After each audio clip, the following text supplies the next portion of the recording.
Yo, what it do, y'all? It's your man Mike Titan, the gaming savant, here with my homeboy Dom, and we are here to give y'all our top 10 games of 2023.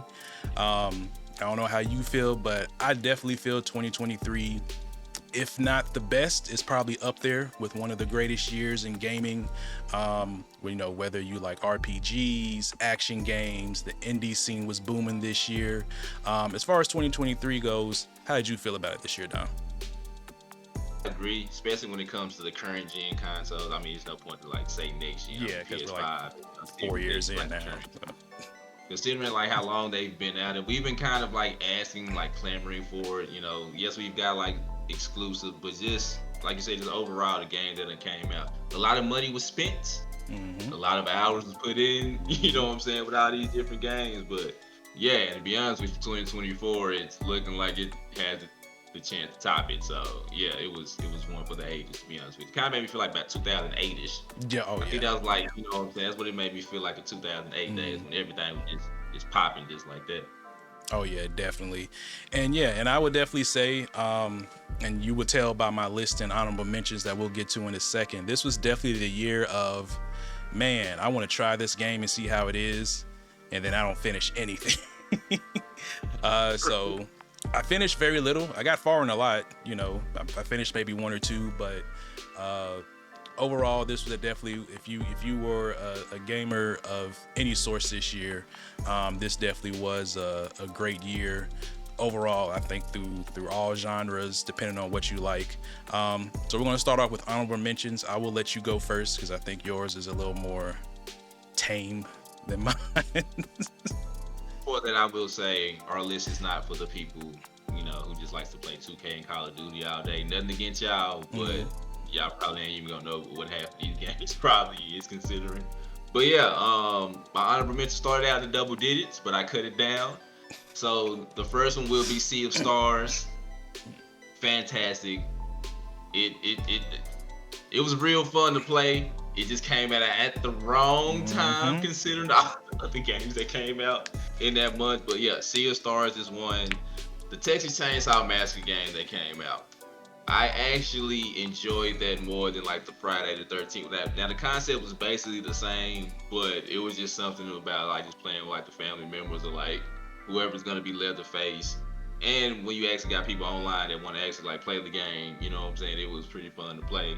So Texas Chainsaw Massacre 2, Powerwash Simulator, it's just so relaxing. Like, it's like games like that. Sometimes you just want to just cut your brain off, especially considering the games that is gonna be on the list and things like that. Like some of these games got heavy, some of Mhm. these games take a lot out of you. So sometimes you just want to just go wash a car, wash a truck or something on the Power Wash Simulator. The next one is Like a Dragon Ishin, and I'm only doing that because I can't have two Like a Dragon games in my So that's like it's like a spoiler for like one of the games that's in my list already. But yeah, Like a Dragon Ishin, it's basically like the remake of the game that came out on PS3. It was like 2010, I want to Mhm. say. It was a while ago. Yeah. But yeah, fantastic reiteration. I mean, the samurai style, you know what I'm saying, with the sword and the pistol. Yeah, that was easily my favorite one that I upgraded the most. Now, oh, Street Fighter 6 is my next one. Now, the reason why I said that, and I'm just gonna breeze by that, is because these next games are only on here because I did not finish them. So before y'all lose y'all minds, that's why these games are on my honorable mentions list. The first one is Alan Wake 2. I played the first one, I loved it. I only played a little bit of the second one, and it definitely I can definitely see why that would be in contention for like, you know what I'm saying, video game of the year because it definitely gives you that atmosphere of like the OG version. So Alan Wake 2 is one honorable mention. Baldur's Gate 3 is Mhm. another one on my honorable mentions list. Now look, I created my person, I got some hours in, I got past chapter one, and then life happened. So yeah, but once again, Baldur's Gate 3 was definitely going to be probably my game of the year, like no lie, because just the choices and just the different ways that things can happen with the outcomes and things like that. So Baldur's Gate 3, and this one is going to hurt. me to say this as an honorable mention, and you probably already know what game I'm about to say, but Marvel Spider-Man 2 is also on my honorable mentions list due to the fact that once again I did not get the chance to finish the game. The parts that I did play was fantastic. All you people that just turned on the game all of a sudden because you didn't get the Venom story that you wanted or because it didn't win Game of the Year, y'all are fickle. You know what I'm saying? Because I swear when this game first came out and was announced that everybody loved it, but since you didn't get the Venom that you wanted, first of all, these two Spider-Man games have been original stories for the most part. The characters have been like known characters, but they've all literally said that these stories are just stories that we've written like for the game. So obviously, you wasn't gonna get like the interpretation of like Venom. Whatever. The game is fantastic. The web swinging is amazing. Like I said, it is only on the honorable mention list because I did not get a chance to finish it, and I've done a great job because I've avoided like most of the spoilers for the most part, especially considering now. So, yeah. Last but not least, Marvel Spider-Man 2 is my last honorable mention. Okay. Definitely good honorable mentions list. We have a little bit of overlap with some of them. With mines, I will start off. I think I have 15, but some of these are like ones that I just kind of want to do quick hits on. It's like, hey, I enjoyed this. I played, maybe a good 10 to 12 hours, and then, I don't really care much for it anymore. But first one I'm gonna start off with, which surprised me, because the overall tone of this game, I don't really care for this type of aesthetic, was Diablo IV. So this was kind of, I bought this on a whim. My homeboy, who's big into the Diablo franchise, we were like, hey, let's play this. We'll find something to play together, and besides 2K, we'll find something to have to actually play together besides that. So I bought it. I think I made a necromancer, and I was just like, I understand why people love this game. I just don't care for the whole demonic setting. Like, it's cool, I get it, but also if you actually like pay attention to the story and the lore, this is a depressing ass game. if you care for it, or if you're just kind of like me, who like paid attention to kind of like maybe the first couple of hours, and then you're like, all right, what's the best build so I can like throw all my skeletons and golems at people and bone spear people. But I had fun with Diablo 4. I think I maybe got almost close to the main story, and I haven't really touched. And this is another thing that kind of annoyed me about the game. So basically, when new seasons start, you have to make a new character to do that seasonal content. So say if you had like your base character you made when the game first came out, when season 1 came out, you can still use that character. You can't just do any of that season's content with that character, which I know I get it. You want to promote people to use different characters, which I think if you're a fan of the franchise, you would do anyways. But the fact that I gotta like make a whole new character and then level them up, and then it's I don't know. But overall, I enjoyed the gameplay. The gameplay loop is basically what kept me coming back. It's kind of one of those things you could just kind of turn your brain off, do I forget what they're called, but do like the raids and runs and things like that to unlock more gear, and basically power level your gear up. Next one, which is a surprise, which hopefully means good things for this franchise in the future, is F-Zero 99.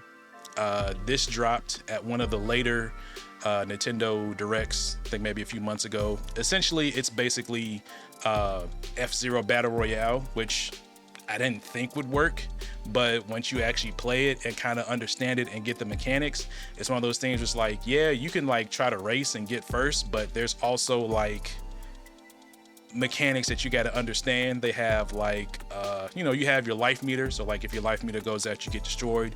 You can hit people and get gold orbs, and then that basically like levitates you to like a golden path on top that speeds you up to kind of skip people. And it's a pretty fun game, and like the matches is usually over in like maybe 2 to 3 minutes, 4 minutes, if that, depending on how many laps it is.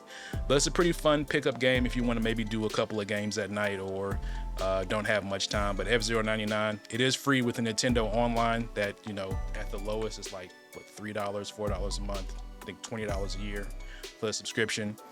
My next one, this will be another quick hit, Mega Man Battle Network Legacy Collection. I never really got a chance to play the Battle Network series when I was younger. Either I wasn't aware of it, or I didn't play it at that time. But it comes with all 6.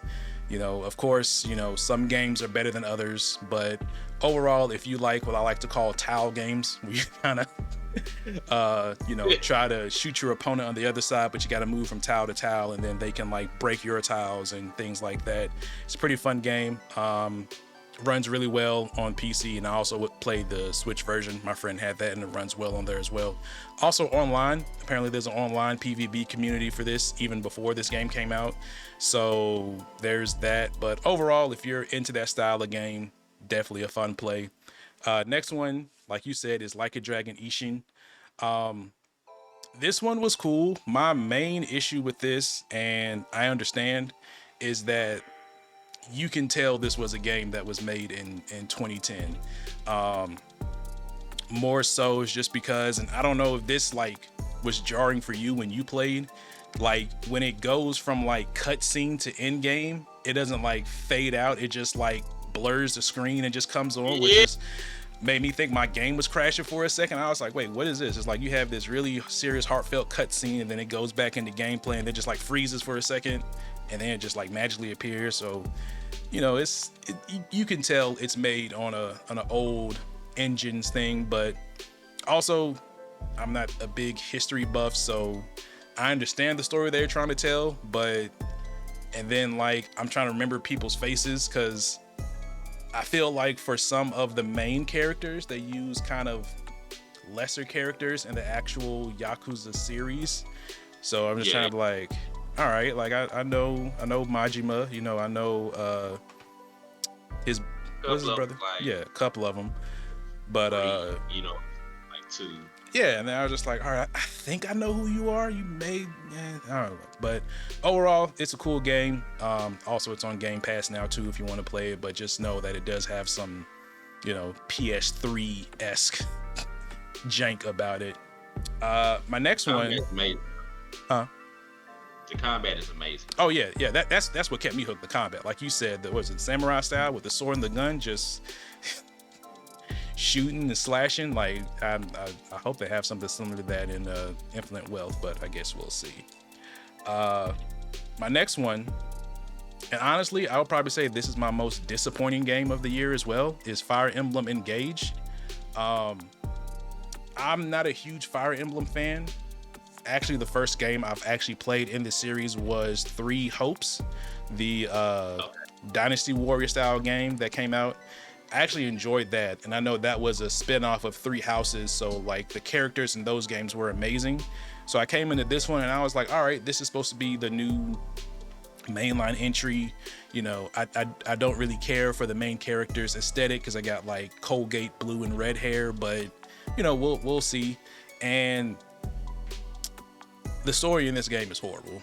The characters for the most part are not really likable. Like, I understand, like, I don't know if it's trying to do fan service or what, but the characters, because I think that kind of the main crux of this game is you basically get these rings, which has all the mainstay characters from old Fire Emblem. So you got Roy, Marth, Lucina, like all the people that you love, and you basically get them as like quote unquote summons that you can like put to your character and they can do their stuff.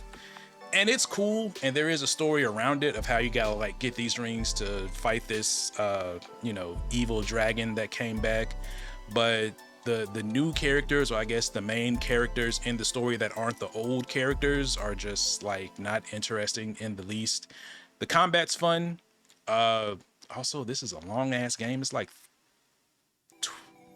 I want to say it's like 32 chapters or something like that.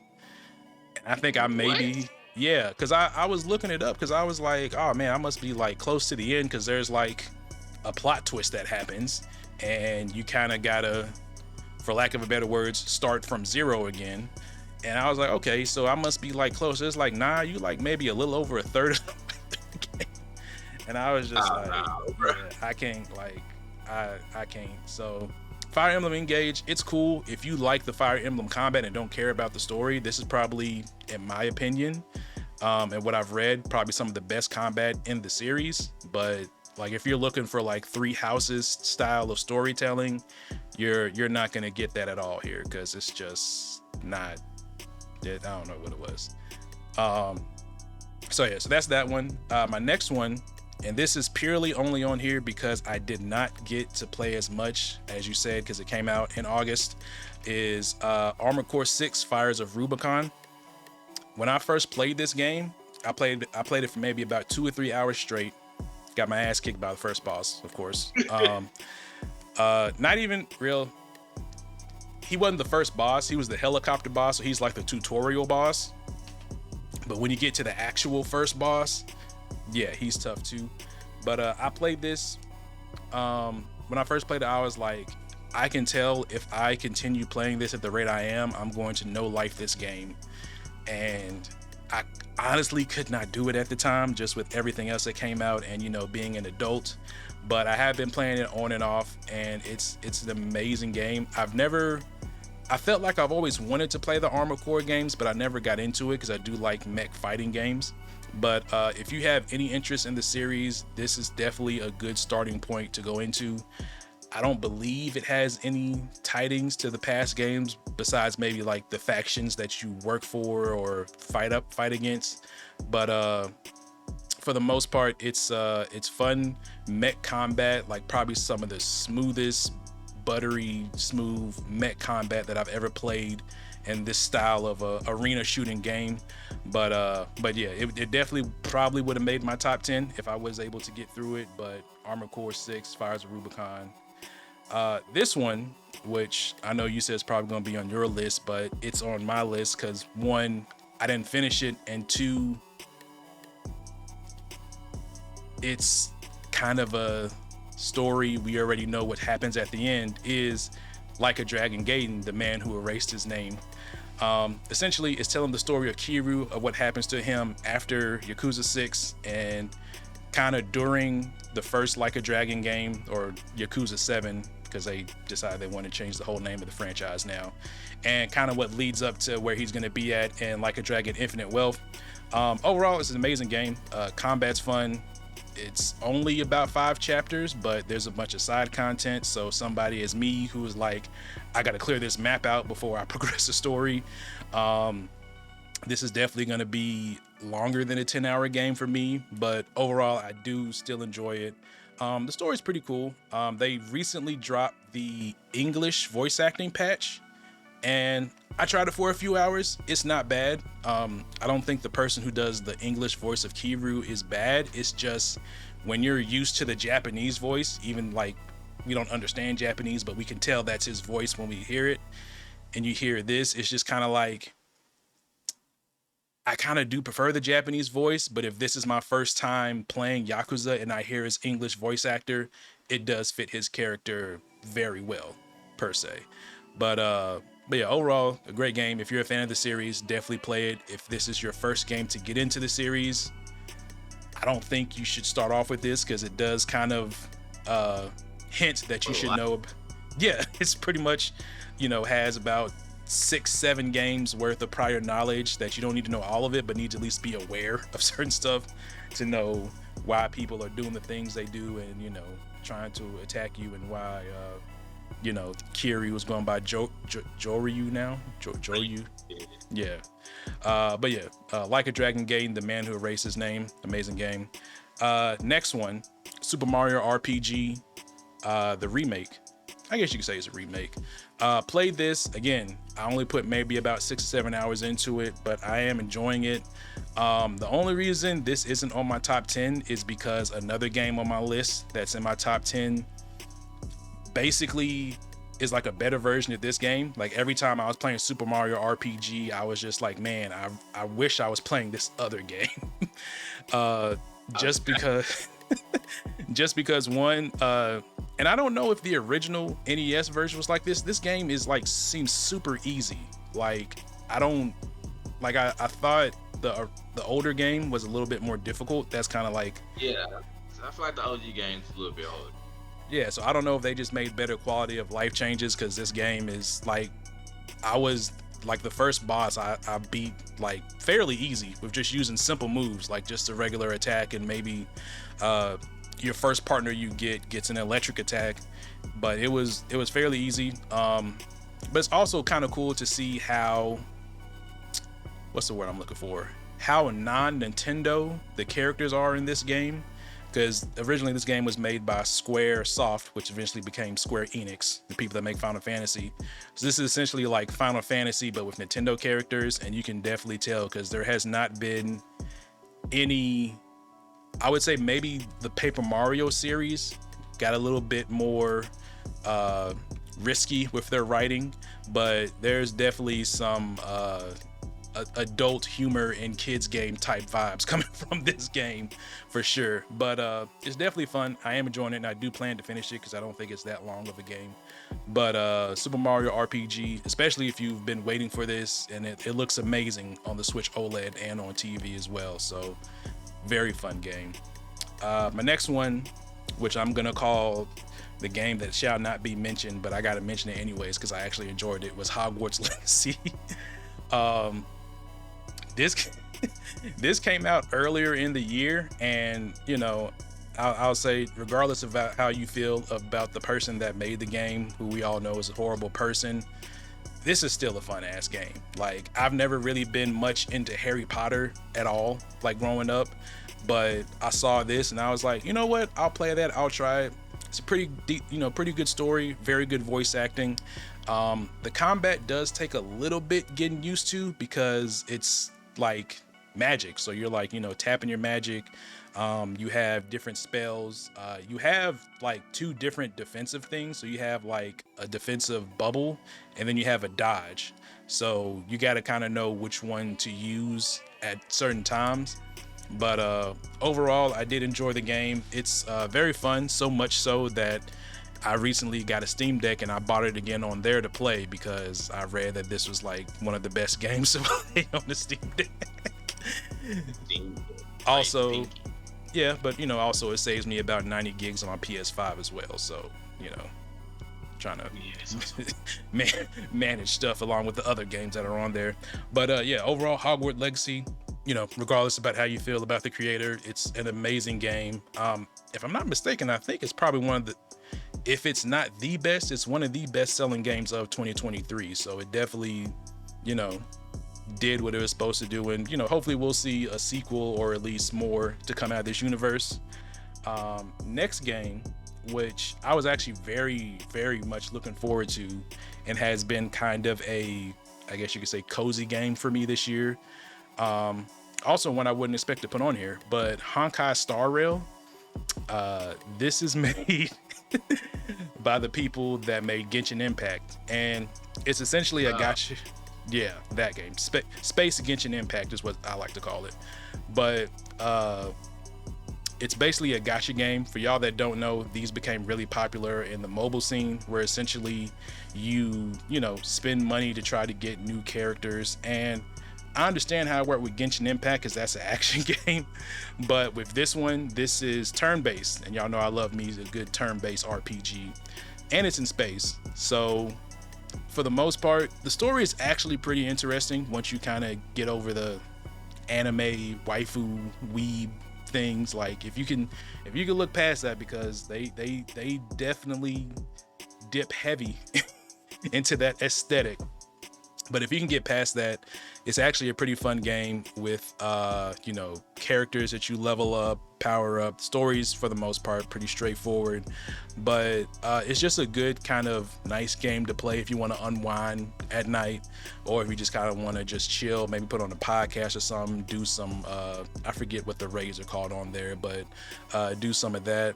But overall, it was a fun game. And now it's on PS5, because before it was only on the Epic Game Store, and who's gonna open the Epic Game Store every day to play a game? Yeah, exactly. Maybe if you want to play Fortnite on PC, but now that it's on PS5, I can just play it on there, or I can do remote play on my phone or my tablet or whatever if I want to play in the living room. So more access and easy ways to play.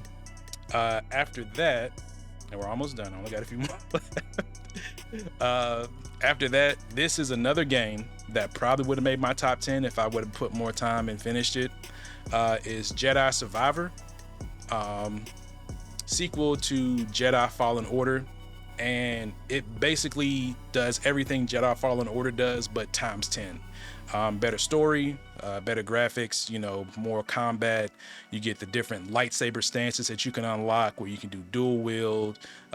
You know, the what are they called? The cross one from Kylo Ren, Oh Vanguard or yeah, that, something. that was my favorite one too. Yeah, I forgot the name of it, but yeah. Yeah. Then they So have like the heavy styles and the more like defensive styles too. So So yeah, so there's a lot of, you know, different things you can customize as far as combat goes. Again, Cal Kestis, basically, I think this takes place 5 years after the first game, and he's pretty much been trying to stop the Empire nonstop, and you can tell, boy looks rough at the beginning of the game.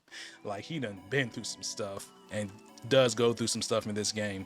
The only thing I can really say negative about this game is that when it came out, I played it on Xbox. I know it had similar issues on PS5 and PC. It was not the most optimized game when it came out, regardless if you were playing in performance or graphics mode. I kind of got used to it, but as more stuff began to come out, I was just kind of like, all right, I'll wait till they kind of patch it to make it mostly serviceable. Now it's in an amazing state, so this is hopefully I'm gonna try to make this my January game to finish before some of the newer stuff comes out at the end of this month in February. So we'll see. But again, Jedi Survivor, again, an amazing sequel to Jedi Fallen Order and a great game. Next game, which I thought when it came out was going to make my top 10, but as the year came on and as I played more of it and got, you know, deeper into the game, I realized that it's just a fun game for what it was, is Hi-Fi Rush. Best way I can describe this is basically rhythm game, Saturday morning cartoon aesthetic. The characters and the animation of this game looks amazing. Like literally, if they were to make like a cartoon or an actual show of this game, they could just take this style and run with it. And it's rhythm based, so you know you basically fight to the music, and then you can time combos, which is cool. It's kind of like a more on rails Devil May Cry combat, I would probably say. The only thing that kind of irked me about this game is like, so you fight, right? So you have the combat, you have your cutscenes or whatever. When you're moving in between combat sections, you move to the beat of the song. So it feels really slow and sluggish, and maybe that's just a problem I have, but I just felt like in between me fighting things or in between me doing something, the actual traversal of me going from point A to point B just felt a little sluggish and not fun, just because I was like running on beat to a song that, I don't know, I didn't have the BPM counter up, but I don't think was that fast of a song to begin with. But that was really the only thing. Other than that, the combat is fun. It is one of those things though, if you take a break from it and try to come back and play, you're gonna have to like give yourself 15-20 minutes to in the practice mode, because I think I tried to play this like right before Christmas after not playing for a few months. Now I was like, oh wait a minute, hold on, let me remember what buttons did what and what comboed into what. But Hi-Fi Rush, an amazing game. I'll definitely be interested to see what a sequel to this will look like, because this came from TangleWorks, the people that made Evil Within. So this was definitely I would probably say the surprise drop of 2023. Next one, Super Mario Bros. Wonder. I've never really cared too much for like the Super Mario U style games. I've always been more of a 3D Mario person, but this one came out and I was like, okay, it looks cool.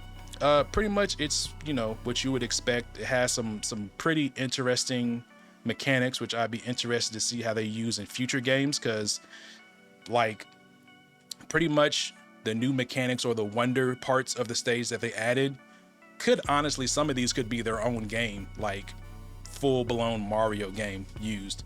Some people say it's a good family game. I'm not gonna lie to you, I've played this with my wife, I've played with my 7-year-old nephews.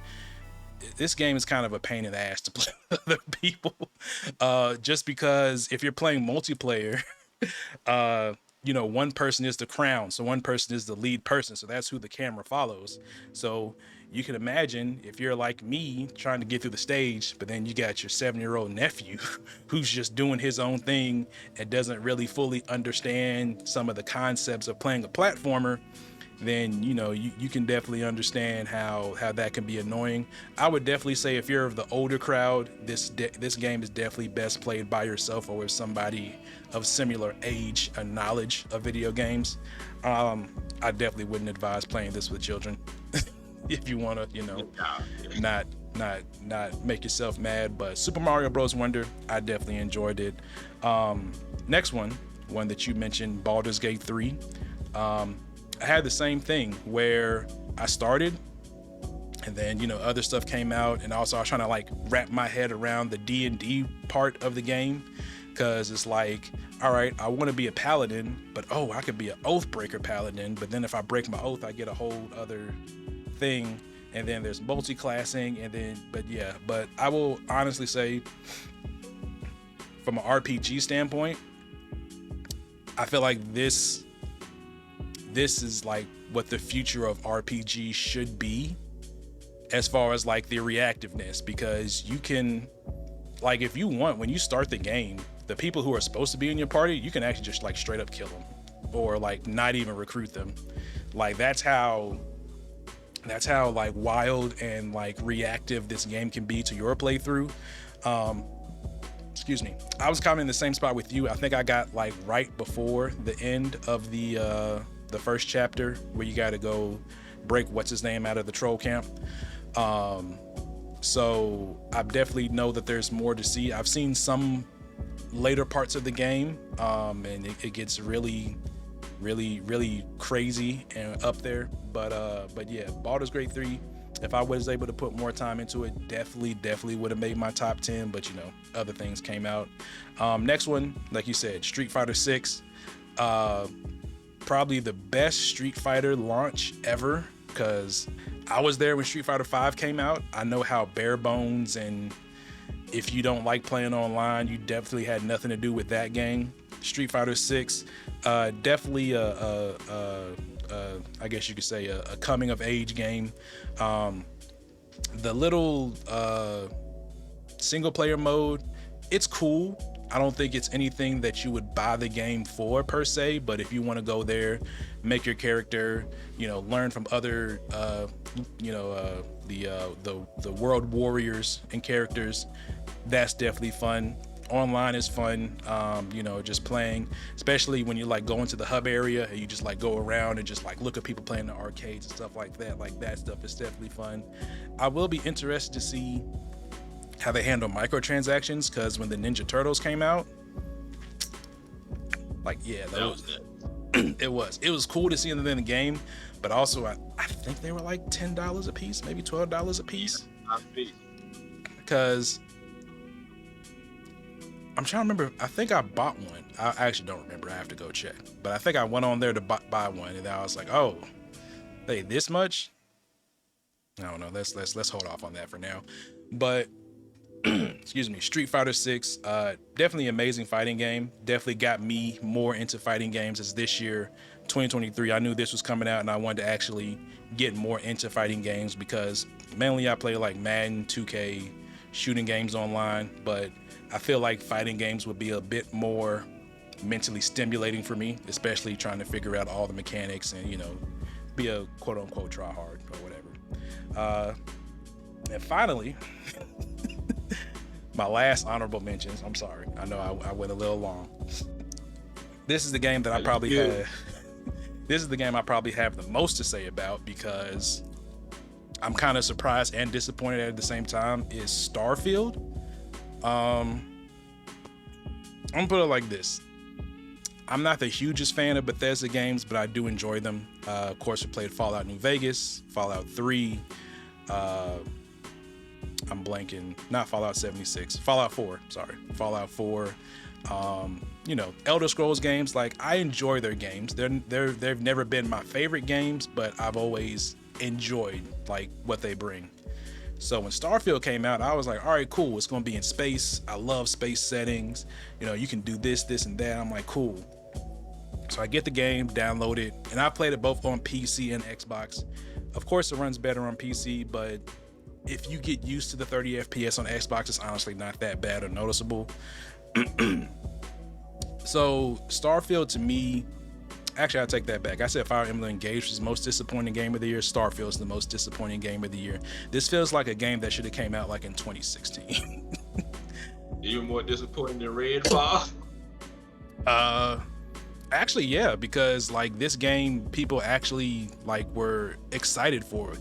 And the thing about it is like, for what it provides, for what it does well, it does really well. The faction quests, you know, not really the main story, but the main factions that you can do, like the Vanguard, the Freestar Collective. I'm doing the Vanguard quest right now, and it's, people have saying that's one of the best quests, and it actually is. Like, I've done some amazing stuff. Like, there is some quote unquote horror parts that I came into a few missions where I had to like sneak into somewhere. There was like a full blown alien invasion mission that like I had to go and, you know, stop these aliens from destroying this city. So that was cool, and the way they set it up. But it's just the thing that like the exploration part that they kind of was like, oh, you can go to 1,000 planets and you don't know what you'll find. And I'm just like, that. Also just basic mechanics, like, come on, like it's 2023. Like, there's no way I should need to go through like 3 menus just to fast travel somewhere. Go ahead.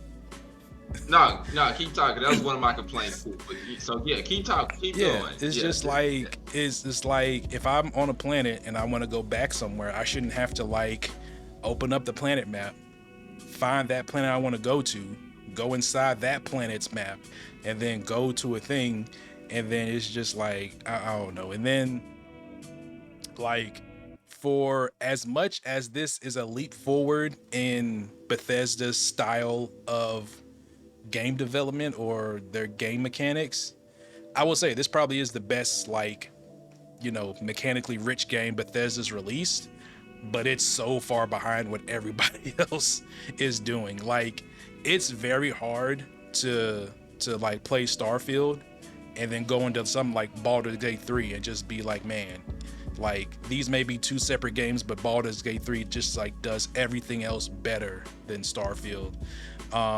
You know, from a story perspective, just moving around, your choices actually mattering, you know, having long-lasting effects on it. And like I said, Starfield, I enjoyed it for what it is. I do want to play through the main story because, and I haven't seen the spoiler yet, but I kind of know what it is like, once you get to the end of the game, there's a new game plus, and like the way that they present that new game plus is what some people say is like the best thing about the game. And I don't know exactly what it is. I will find out eventually, but just from what I've kind of seen, and I want to say I'm probably like maybe 60-70% way through the story, so I'm probably about to start seeing what that's gonna come into. So I'll say this, not to cut you out, because you know I beat it, right? As somebody who beat it, after I beat it, I didn't feel like doing a new game plus at the time. Okay, so it but wasn't. That was back then. That was back. I mean, that was back then. Like, now it might be a little different, you know what I'm saying? But like after I beat it, I was just like, I don't feel like doing this again. You know what I'm saying? Like, I don't want to go. It's like, I don't want to do this again. No, I got you, and I understand, because like, I'm gonna say this is probably one of the worst openings Bethesda game that I've ever seen. Because usually they'll have the thing where, like, especially in Fallout, where like you're in the vault, you know, you do this, something happens, all right, we gotta leave the vault, and then they have that, you know, welcome to a new world moment. Like in Starfield, it's just like, all right, you're a miner, all right, you touch this rock, all right, this guy from this group is coming to be like, hey, you saw what I saw, right? All right, cool, let's go find more of these rocks. And the thing about it is, like, they don't even really like try to push you towards the main story. Like, once you get to like the lodge where you meet the rest of the Constellation, they'll just be like, oh, hey, you can go get more rocks, or you can go enlist in the army, or you can go buy a house, or you can become a space pirate. And it's just like, I appreciate the fact that you put all this stuff in here for me to do, or for people to do, but I feel like it would have served it much better if they would have focused on, all right, here's our main story, here's why you want to do the main story. If you want to do all this other stuff on the side, cool. But like it's so funny, I've seen people like on Twitter or TikTok, people have like full-blown businesses in this game, like just mining resources and selling it for like, you know, you can make your own mining facility. Like that's how expansive and cool it is. It's a shipbuilder. The weapons actually feel really good. Only thing I kind of wish, and correct me if I'm wrong, when it comes to like the skill points and the skill tree, I don't think there's a way you can reset your skills. So, I think you can do it like once. oh, once. Okay. Oh no, right. I'm thinking about a different game. No, you can't Okay. reset it. Like once you put them in, yeah. Yeah, you're That's kind of it. you're kind of stuck, and I kind of messed myself up a little bit because I was like, all right, you know, there's a couple of side missions where you're required to do space combat, and there's a couple of space combat skills that you like gotta have to, you know, not die instantly. Yeah. So I had to like invest like at least a good 5 to 6 points in certain space combat things, which I don't plan on using, but just because I wanted to do this side mission, because I'm like, all right, and they get you too, because they put the space combat like at the end of the side mission, not at the beginning, because it's like a 4 or 5 mission chain. So like at the end, you're just like, all right, well, crap, I'm already like 2 or 3 hours into this side mission.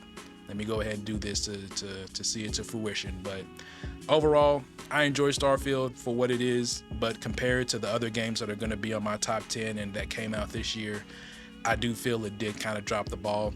We'll see where it's at maybe in like another 2 or 3 years with patches. Maybe they'll do like a 2.0 or, you know, an expansion to kind of change things up, kind of like how Cyberpunk did with the Phantom Liberty and, you know, progressively making their game better from the start. But yeah, Starfield, just the little space cadet that could, I guess. But finally, that wraps up my honorable mentions list. Like I said, 2023 was a busy year. Hopefully my top 10 should be a little bit more concise as I've kind of had time to think about those. But if you want to go ahead and start, what was your number 10 game for this year? Honestly, that was a perfect segue because my number 10 is actually Starfield. Oh, and nice. So your rant was actually warranted and it saves me like a lot of things to say. But it is on my list though because like even with all that, I did enjoy like playing it, at least in the beginning of it, because as you remember, like I was halfway through it and then I ended up starting over because like you said, once you kind of realize certain things with your skill points, you like, yeah, this ain't gonna work. You know what I'm saying? Mm-hmm. So, like I said, like I did enjoy it. Like the space combat was fantastic once you kind of like got used to it, and the fact that you can like actually steal the ships. You know what I'm saying? That you end up, as long as you don't destroy, you can still like actually steal the ship. So that was pretty cool. I did like once you kind of figured out what type of weapons that you liked. I feel like that did help make the game like a whole lot better. And at one point, you do start to like go and collect these powers from like, oh, speaking of that, I effing hate that because like if you miss one of the lights, you know what I'm saying? It starts that was look, when I first unlocked my first power and I got into that room and I was just like, all right, like I had to look up a YouTube video on how to do it because I'm sitting here and I'm just like, all right, like I'm floating through the ring and it's not doing anything, so it's like, oh, you gotta do this. And then like as you start collecting those orbs, like there'll be times like they have a shorter time where you got to grab them, so you'll get to it and you think you grabbed it but you didn't because it disappeared right as you got there, and it's just like that definitely could have been way better to do for that. Thanks. And I don't know about you, but Andrea was obviously gonna be the one that I was gonna romance because character wise, see, that's one thing about Bethesda games that kind of gets me sometimes. Like some of the characters be so bland, especially main character wise, where like the side characters usually be the best characters in the game. And like kind of to reiterate what you were saying about the main story, I definitely agree. It just kind of just like, because even the first mission, like think about it, the only reason why you even like went to the lodge is because the dude that you was with, it was like, oh well, he can go in my place instead of me going. Yeah, I just like, all right. Do I have an option? Like, what if I don't want to do that? Like, you know what I'm saying? Like, but like in the crafting system, you know what I'm saying, once you kind of get used to it, you know what I'm saying, it does work out as well. But I will tell you one thing that pissed me off the most. Oh. Once you get encumbered, Mm-hmm. you run slow as hell. Even with a jetpack, which is another issue because the jetpack fuel is horrible. You have to literally waste skill points Mm-hmm. to put into jetpack fuel. Like, Mm-hmm. that's the dumbest thing Mm-hmm. like ever. Like, the encumbered thing, like, that's a staple in like Bethesda games. But like you said, it's 2024 at this point. If you're gonna do that, at least give you more weight options. Yeah. It should have been no reason to where I am halfway across a planet and I can't fast travel back to my damn ship because I am overweight. I found that out the hard way. Same. Make it make sense to me, Bethesda. Like, please and thank you though. Like, and I guess the only way I'll compare this to Mass Effect is because the final mission is interesting depending on the choices that you make. Mm. You know what I'm saying, throughout the game. So depending on which way you go, it really depends on what rewards you want because you get different things depending on what end of mission you take. But yeah, I'm not finna like spend a lot more time on Starfield. But like I said, it is my number 10 game because originally when this game was announced and first came out, I mean, like we talked about it a lot. It was like, oh yeah, this game gonna be lit. You know what I'm saying? We finally getting like another space game since Mass Effect ain't coming out no time soon. I like this probably gonna hold me over. You know what I'm saying? Until then, nah. Like, I beat it. I have not attempted to go back to it. Like I said, the new game plus stuff, maybe. But yeah, it's just like the planets felt so empty too. Mm-hmm. You know what I'm saying? Like, it just do better. Exactly. Like, it felt like No Man's Sky when it came out, basically. You know what I'm saying? Like you said, we'll see where this game is at. Even by the end of this year, like hopefully they continue to put money into it. But yeah, my number 10 is Starfield. What is your number 10? So I'll go into my number 10 in a second. I will say, kind of to piggyback a little bit, you were right. Once I got Andrea, she's been in my party and has been since. I will say, I kind of looked this up because I was doing the Vanguard faction quest. I think for each faction quest you complete, you also get a additional person that can join your party or that you can have as a yeah, for the most of them. Yeah, for the most of them. So the person, and I just looked this up because I wanted to see how far I had in the quest line that you can unlock from the Vanguard quest. She seems cool. I don't know if she'll be as fully fleshed out as the other characters or if she'll even have any interactions with them, but I do know that, apparently you can get an additional party member, at least from that one. I'm not sure about the other ones. I'm probably sure you can, but at least a couple of them like merchants, you know what I'm saying? Like people you can buy stuff from, like spaceship people and stuff like that. But yeah, gotcha. Like yeah.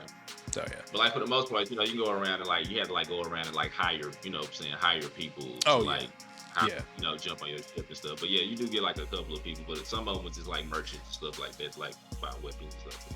Okay, which is also another irritating thing when you didn't know where. There's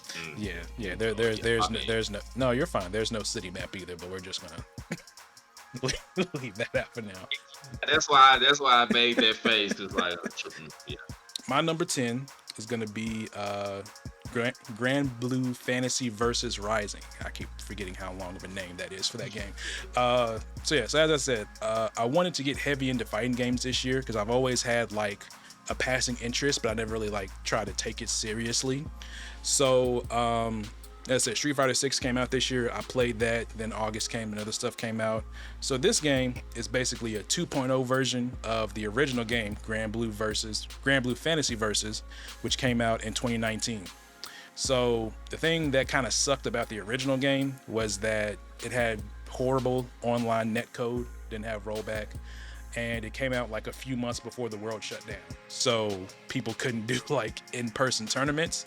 So this is basically Arc System Works, basically the people that make the Guilty Gear, the people that made Dragon Ball Fighter Z. They, developed this game. and they basically took everything they learned from the past couple of years and put it into this. So this has more mechanics. It has a full, robust single-player story mode. It has a Fall Guys mode for some reason, which is actually pretty fun. Like, it's literally like Fall Guys, but with these characters as chibi characters.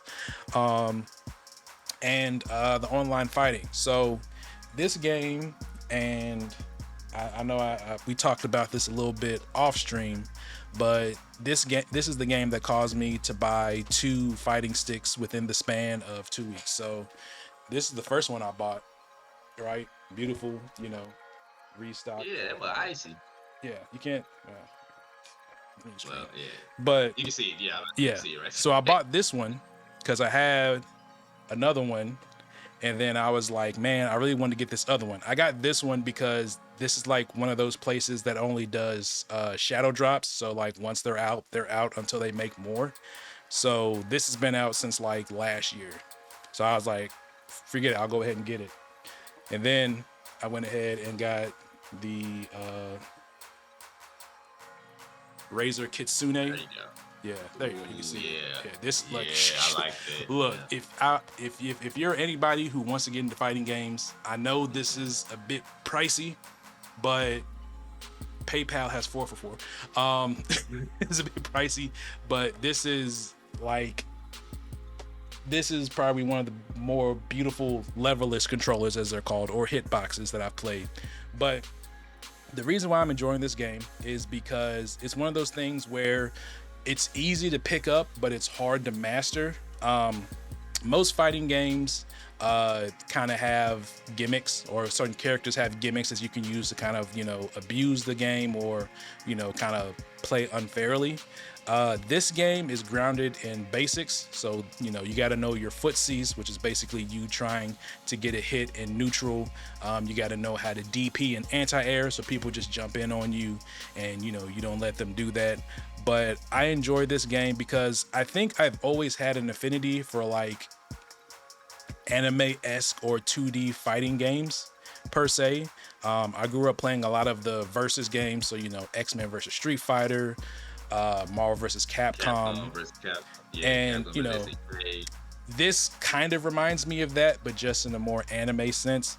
Also, apparently Grand Blue has been a gacha game for like the past decade, so this game has like a decade worth of characters and lore to put in. But overall, I'm just enjoying the game. Also, there's a free version where like you get Gran, who's the main character of the game, and then you get 3 other characters. So even if you don't want to spend the full $50 or $60 it is to play this game, you can at least play the free version and play Gran, who's actually one of the better characters in the game. He's just not like a Ryu. He's actually more like Ken in Street Fighter terms, because he's more of a rushdown Shoto.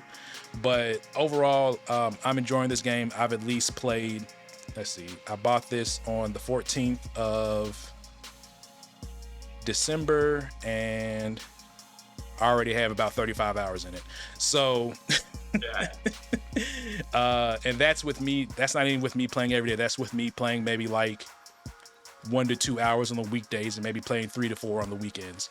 So overall, it's an amazing game. You're definitely going to get the bang for your buck with this one. But that's my number 10, Grand Blue Fantasy versus Rising. There we go. Like, the funny part is, like, every time I see that, it definitely reminds me of like the Guilty Gear game. So yeah, exactly. that I can definitely see that. Okay, yeah, right. Fighting games did get a lot of love this year, though. Oh yeah. Still ain't got another damn Dead or Alive game yet, but that's I mean, I think with the way they went with that franchise, I don't know. Well, yeah, that's also true. You know what I'm saying? Well, you could do some other stuff with the jiggle effects, but that's a whole different topic. We may get another beach volleyball game before Dead or Alive game. I guess it really is dead and not alive. All right, number 9. My number 9 is a game that you actually had on your honorable mentions list, which is Star Wars Jedi Survivor. You know what I'm saying? Like you said, it takes place 5 years after the first one. Fantastic. Now, me and you discussed the first game a lot, and before this game even came out, you already knew what my first question was. Did they fix the damn map and traversal system? Because the way the map was on the first game was atrocious. Yep. like you said, they basically did everything from the first game and made this 10 times better. I love the fact that you actually start off with everything that you Mm-hmm. learned in the first game. You don't like start the game with all your skills and then you Yeah. lose them and then you got to regain them and all this other dumb stuff. Yeah. So, You don't get Metroid. yeah, oh my God, just, oh, bro, every time, it, That, whatever. But yeah, whatever. But nah, like I said, the game was fun. I don't want to just like regurgitate the same thing you said about it earlier, but like everything you said about it was true. Everything that made the first game good, this was better. The performance issues was hell when the game first came mm-hmm. out. You know what I'm saying? I do want to reiterate though, like the boss battles was fantastic. You know what Mm-hmm. I'm saying? Like, yes, it kind of got that little Souls like feel when it comes to like fights in certain boss battles, but I do love the way that they did implement it. You know what I'm saying? The story does start off slow Mm-hmm. for the most part. I'm not even gonna lie, but by the so I'll say this because I know you didn't beat it, so I'm not gonna Not really yet. try to say a lot that's gonna be like spoiler territory, but it does start slow, and just for me personally, like I said, it's just my personal opinion. I felt like the ending underwhelmed a little bit. Mm-hmm. I've Like heard I said, that. that's just me. Once you get there, you know what I'm saying, you might be different, but that doesn't really negate the fact though that is like this is a fantastic sequel. You know what I'm saying? Credit to Respawn for understanding the Star Wars lore. You know what I'm saying, and showing it proper respect. But yeah, my number 9 is Star Wars Jedi Survivor. All right, nice. So my number 9, uh, I guess you could say it's an indie game. So my number 9 is gonna be Bomb Rush Cyberpunk. Um, so That was one of them that I took off my honorable mention list. Actually, oh, it you was just did? funny about that. Yeah, That is funny. So this game, for lack of a better words, is basically Jet Set Radio, but like made in 2023, but made like it's supposed to be on the Dreamcast. right. Um, it's basically Jet Set Radio, but it's actually got a quite of interesting story. And this isn't really spoilers because this literally happens within the first 5 minutes of the game. So your character breaks out of jail, like you're arrested, you break out of jail. You find this dude, street crew, he helps you out. Apparently, he knows who you are. And then, like 5 minutes later, you get decapitated by the main villain of the game. Yeah, And then you get resurrected because they put a random robot head on your body, and basically the plot of the game is you got to get your head back, and to do that you got to get an audience with this dude, but to get the audience you got to build your street cred up, and you can kind of see where this is going. This game, this game does what like Persona does for me for the RPG thing, where like it's just oozes aesthetics. Like your menu is like a little flip phone from like the 2000s.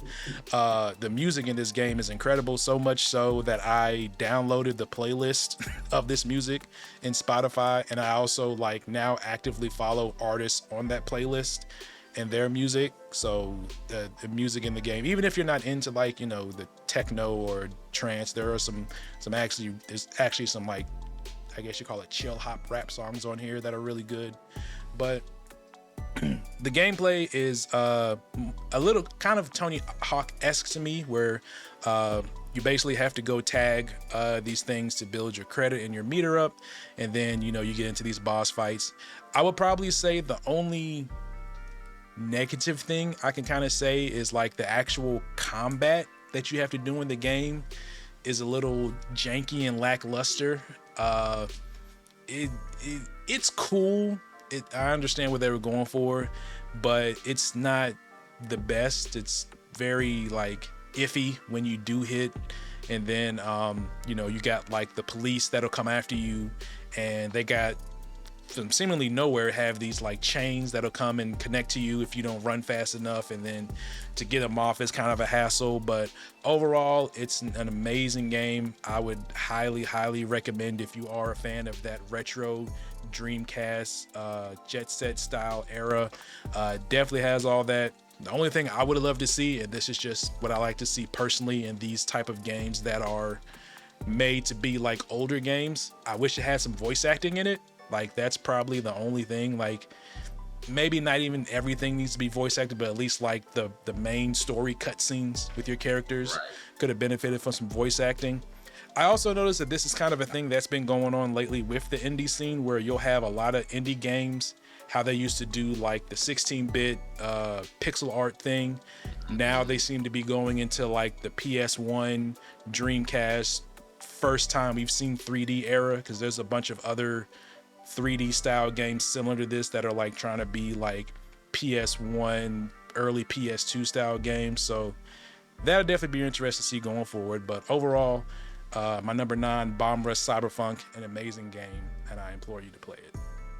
Yes, please. Like, and it was like difficult for me because I mean, you saw the games I left on my honorable mention list, but you remember when I was like, I had took some games off. Yeah, that was definitely one of them. That game is it's fun as hell. He's not wrong. Like, definitely play that.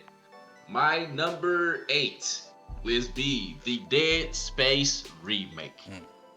So I know how you feel about horror games, so yeah, I was too scared to play the game. My heart rate. Yeah, I was about to say I understand, but number 8 is the Dead Space remake for me.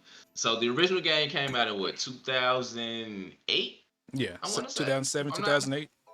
Yeah, and to be honest with you, this made me feel like that I was playing like the original Dead Space for the first time back then. You know what I'm saying? Like, I thought that the Callisto Protocol was going to kind of give me that feeling when it came out, but you want to talk about a game that was a disappointment. That was like one of like my disappointment games with Callisto Protocol, especially considering you literally had the groundwork like right there. But Dead Space Remake, like I said, it basically amplified everything about the original. You know what I'm saying? Like, we know what happened with Dead Space 3. We ain't talking about no co-op and you know what I'm saying, none of that other goofiness that portrayed. None of that matters.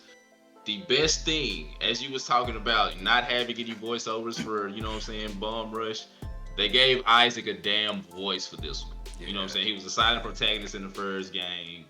This time he is speaking, which definitely adds on to the story, you know what I'm saying, considering his relationship with Nicole and stuff like that. It means a little bit more. And when I say the dismemberments, the horror, the lighting fixtures, the textures, whatever cliche that you want to say about this game, the atmosphere is on 10, and yeah, it's probably a good thing you play this game considering your heart issues. You know what I'm saying? Because it definitely, and considering my extracurricular activities and playing with the lights off. Hey yo, it is a hell of a time though. I definitely had a lot of fun playing this game, and it just, yeah, man, like I said, everything that was great about the original, they basically just, you know what I'm saying, like just made this tenfold. If they want to remake Dead Space 2, I would not be opposed to that. Leave 3 where it's at. You can stop at Dead Space 2. We do not need a remake with like 3, but yeah, man, like everything as far as like any of the extra content that they added, the weapons that they've added, you know what I'm saying, it's just, yeah, just bravo. I just want to give y'all a round of applause. You know what I'm saying? I cannot applaud. It was Motive Studios, or however you would pronounce it. Like, good job. Like, you showed the people, you know, like, y'all worked on the original Dead Space and you messed up Callisto Protocol. All y'all literally did was like just had to like make the melee better. That's a whole nother rant for another day. But yeah, my number 8 game was the Dead Space remake. Fantastic job, Motive Studios. Nice, that's good. I've heard a lot of good things about that game, and you know, like I said, I don't really do horror games, but I can definitely understand a good game, even if it's not in the genre that I usually play. And speaking of genres that I don't usually play but have been oddly into this year, my number 8 is another game that came out in December and probably would have been higher on this list if I had more time. Of course, you know, with December you have Christmas, New Year's, things like that, life, adulting, and all that. But my number 8 is Persona 5 Tactica. I was kind of confused when this game got announced, because I was like, all right, I love Persona 5. You know, I've played the original one, Royal, played Strikers. I'm waiting for them because apparently they have like a gotcha mobile game in Japan that's supposed to be coming to the US sometime this year. I think it's called like Oh, Persona X or something, waiting for that I to have drop that. over here. Yeah. And then this got announced. And I was like, okay, so they're kind of doing like, for lack of a better words, XCOM, but with Persona. Yeah. It's like, okay, I've played some games in that genre that I like the Mario and Rabbids series and Triangle Strategy. So I was like, okay, I'll give it a try. I'm not gonna lie. When this game first got announced and I saw its chibi art style, I hated it so much. Same.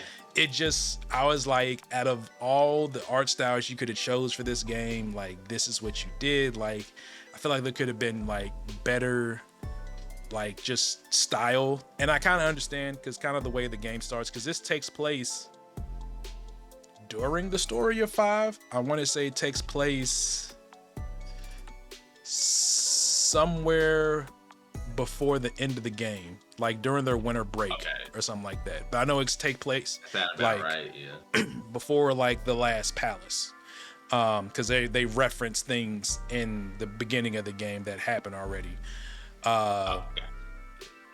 So yeah, so you start the game, and for lack of a better word, you basically get sucked into like a separate universe where you meet their version of the Phantom Thieves, but they're called something else. And then you have this lady who has this whole bridezilla, which is actually kind of a funny concept to have for a main villain, of somebody who's like a bridezilla, and like her main thing is to like have the perfect wedding, but she's gonna make sure everybody loves her and has like a dominatrix or dominant thing going on, and she like mind controls people. So you start the game, you get there, you fight her people, but you can't really beat them. And then she basically takes everybody in your party except for Joker and Morgana. You find the Joker of that universe. I forget it. I think it's like Arena or something. And she starts to help you, and then you slowly get your friends back. It's actually a pretty decent story so far. I've only made it maybe 6-7 hours in. Apparently it's another 40-hour long game, so I'm not surprised as it being a Persona game, but I thought it'd be a little bit shorter since it's a spinoff. Right. Strikers was a kind of a long game as well.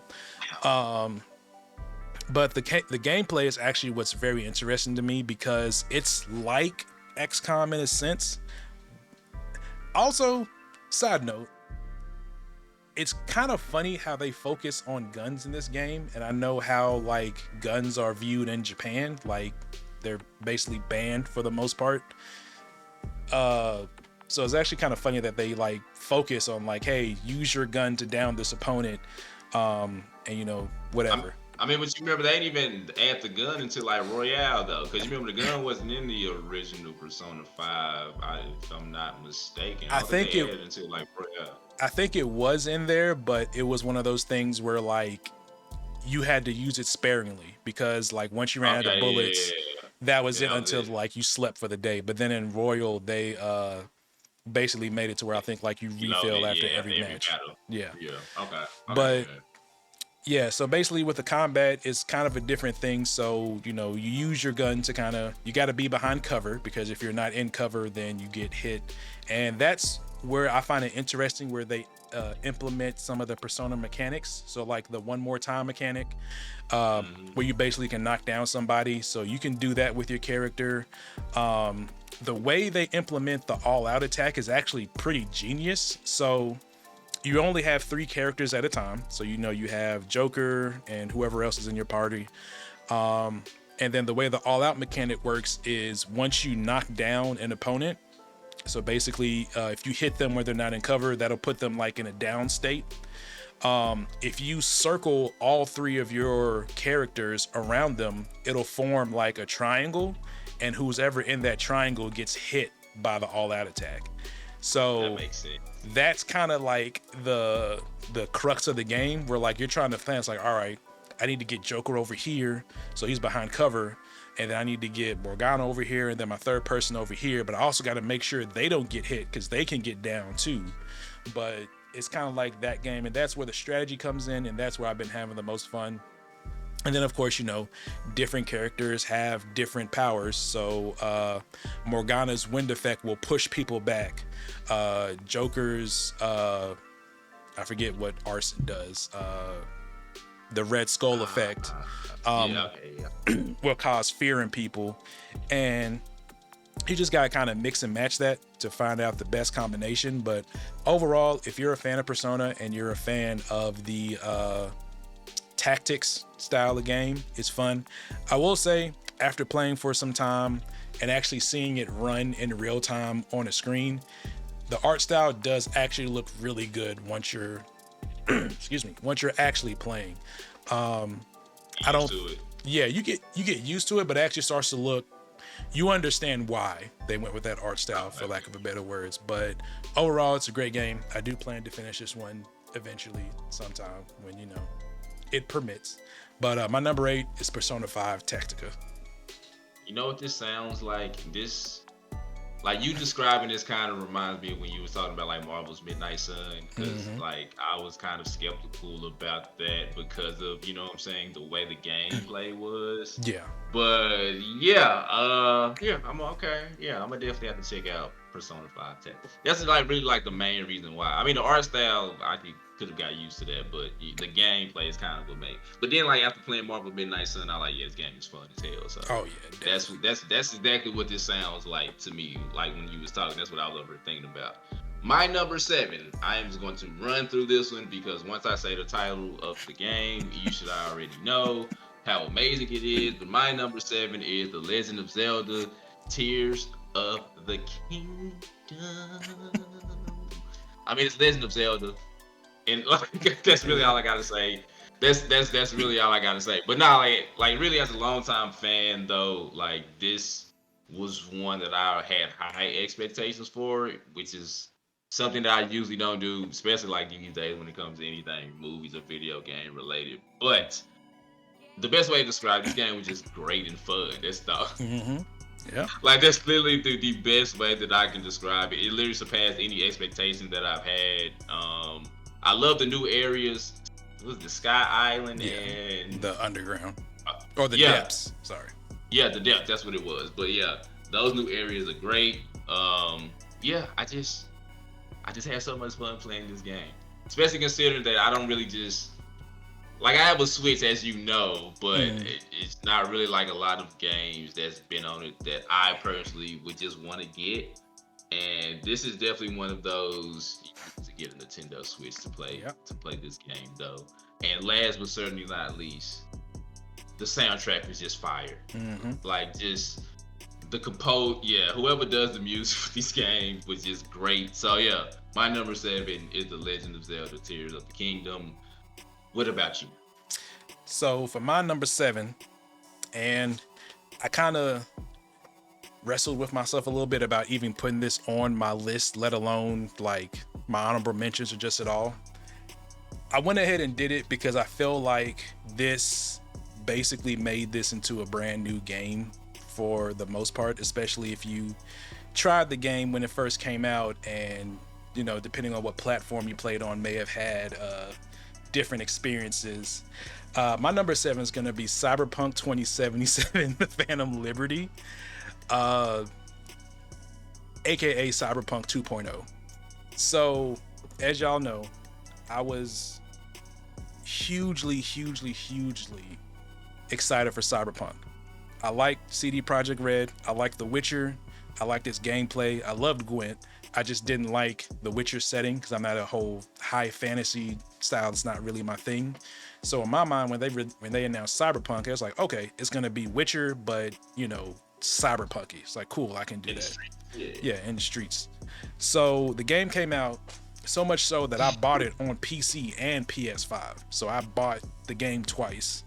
I honestly didn't really have that many issues playing on PC, and at that time I didn't have the best rig, but I had something good enough to run it. But I could definitely tell where the issues were with the game as a core, meaning the combat, the story. Still don't know why it was third person view, and you can make a like I played the game almost to completion. Like I kind of just stopped after a while because I was like, okay, let me see what they do to it. And there was besides looking in the mirror, there is very rare times that you saw your person not in first person view. So I was like, I guess. And when you ride on a motorcycle, I think that was the only other Yeah, time and when you ride on a motorcycle. But other than that, you're just first person the whole time. With Phantom Liberty and the 2.0 update, they redid everything. They redid the one thing that I had the most issue with was the skill tree, because Yes. the stuff that you would put points into did like oh, you can do 0.8% more critical hit damage or all this. Now it's like you actually can make your build. It kind of sucks though that you can only reset your stuff once. Like One time, yeah, yeah. I kind of wish they would have just made it to where it's like, all right, you can reset infinite number or even charge me. Like I wouldn't care if you like Yeah. charge me like 1,000 credits or 100 credits, kind of like they do in Baldur's Gate if you want to respec. But it definitely makes sense as far as having your builds and making them more pliable. There's a bunch of stuff, so if you care to look, there's they always put out patch notes, but there's too much to go over here. As far as the Phantom Liberty, I got a decent ways into it. It's an amazing espionage story where you're basically helping out the presidents of, it's not the United States, but I forget what it's called, the United Colonies or something like that. Yeah. Idris Elba is great in it, of course, as he's always been in most things he's in. The person who actually kind of got me the most was Songbird. Played Songbird. Yeah, Did a fantastic job. exactly. Her voice acting was amazing. The new, what is it called? New Dogs? Dogtown. Thank you. Dogtown is a great place, and then kind of the side stuff that you do there makes sense for that area of the city. Overall, if you were on the fence, this would be a great time to play Cyberpunk. I kind of sad that this is going to be kind of the end of 2077 because they've announced that this will be the only expansion or extra stuff that they'll do, and then they're going to start working towards, I think they're working on a Witcher 1 remake. Yeah, and then the sequel to this. But overall, it was an amazing game. Well, now it's an amazing game. And yeah, that's my number 7, Cyberpunk 2077, The Phantom Liberty. I have no arguments with that at all. That game was fantastic. That's really the only way I can describe it. So yeah, I have no arguments with you at all. My number 6. So I was kind of going back and forth as far as like, should I put this on the list compared to another game? But I went with the other one and put this one on the list. So my number 6, it was be Mortal Kombat 1. Nice. So I was going back and forth because once again, I didn't want to have like 2 fighting games. Like I didn't want to have 2 Yakuza games on there. So the reason why I went with Mortal Kombat 1 is because I just enjoyed the story way more than I did with Street Fighter 6. Because to be honest with you, the story for Mortal Kombat 1 basically feels like a updated version of Deadly Alliance to me. Like this is, I get the same feeling that I got when we was playing Deception and Deadly Alliance. So I mean, long story short, Liu Kang is he was the keeper of time. Basically, he's just the protector of the realms now. So he basically rewrote everybody's destiny to kind of like give them their own choice of how they want to go through life. You know what I'm saying? Now, for the most part, everybody kind of like turns out the same. You got now you got like some heroes who end up being villains, and then you got some villains who end up like kind of staying on the good side. So I don't really want to spoil too much. I mean, it's been on, you can go to YouTube and look at it. So, but story-wise though, for all the people, this would annoyed me though. For all the people who said it didn't make sense, how the hell did the story not make sense? It's literally combined both endings of Mortal Kombat Rebirth, and that's why we have the 2 separate timelines, and that's why everything is like going the way it is. But like fighting wise, you know what I'm saying? The thing that did kind of annoy me about the last one, it felt like slow at times on the combat, but they did speed it up a little bit. I do like the fact that you kind of on some tag team stuff with it. But yeah, Mortal Kombat 1, fantastic fighting game. Now I will say, I would have said Street Fighter 6 should have won fighting game of the year at the video game only because I feel like the online was better, but that's something completely different. But like overall, enjoyment wise, I had so much fun playing Mortal Kombat 1. The fatalities are utterly ridiculous as they've always been. Nasty as hell. Look, the game looks beautifully gross. That's like the best way to describe Mortal Kombat. But yeah, overall though, man, Mortal Kombat 1 is my number 6 game. And shout out to my boy Kenshi because one of my gripes though. Well, actually two gripes. The voice acting. Look, I know nobody plays Mortal Kombat for like this voice acting in the story. But why in the hell did Jean-Claude Van Damme play Johnny Cage, and why was Megan Fox playing Nitara? Like, you know what this reminded me of? This reminded me when I watched the Street Fighter movie, and Jean-Claude Van Damme was playing Colonel Gao. Like, why do you have an American colonel? You have this Dutch dude playing an American colonel, and then just Megan Fox just whatever with her. You know what I'm saying? That was just whatever. It was so bad that I would have rather heard Ronda Rousey play Sonya Blade again. That's how bad that voice acting was between them two. But overall, though, like I said, Mortal Kombat 1 is my number 6 game. What? Yeah, Megan Fox, bro. Because I just thought about her role in Expendables 4. My bad. PTSD. Oh yeah, definitely. Mortal Kombat was fun. I actually tried the beta because I was like, man, maybe I should try Mortal Kombat. I for the life of me, I've tried. I just can't get into like the new 3D style NetherRealm. Like the only Mortal Kombat I actually played and I actually like, excuse me, tried to get decent at was Mortal Kombat 4. But that's just because I had it on the N64. Wow. So exactly, yeah. Mortal Kombat 4, the first 3D Mortal Kombat. So like I've tried a couple of them since, and I tried the beta for this. Now it's just like I can't get down with it. Just feels too stilted.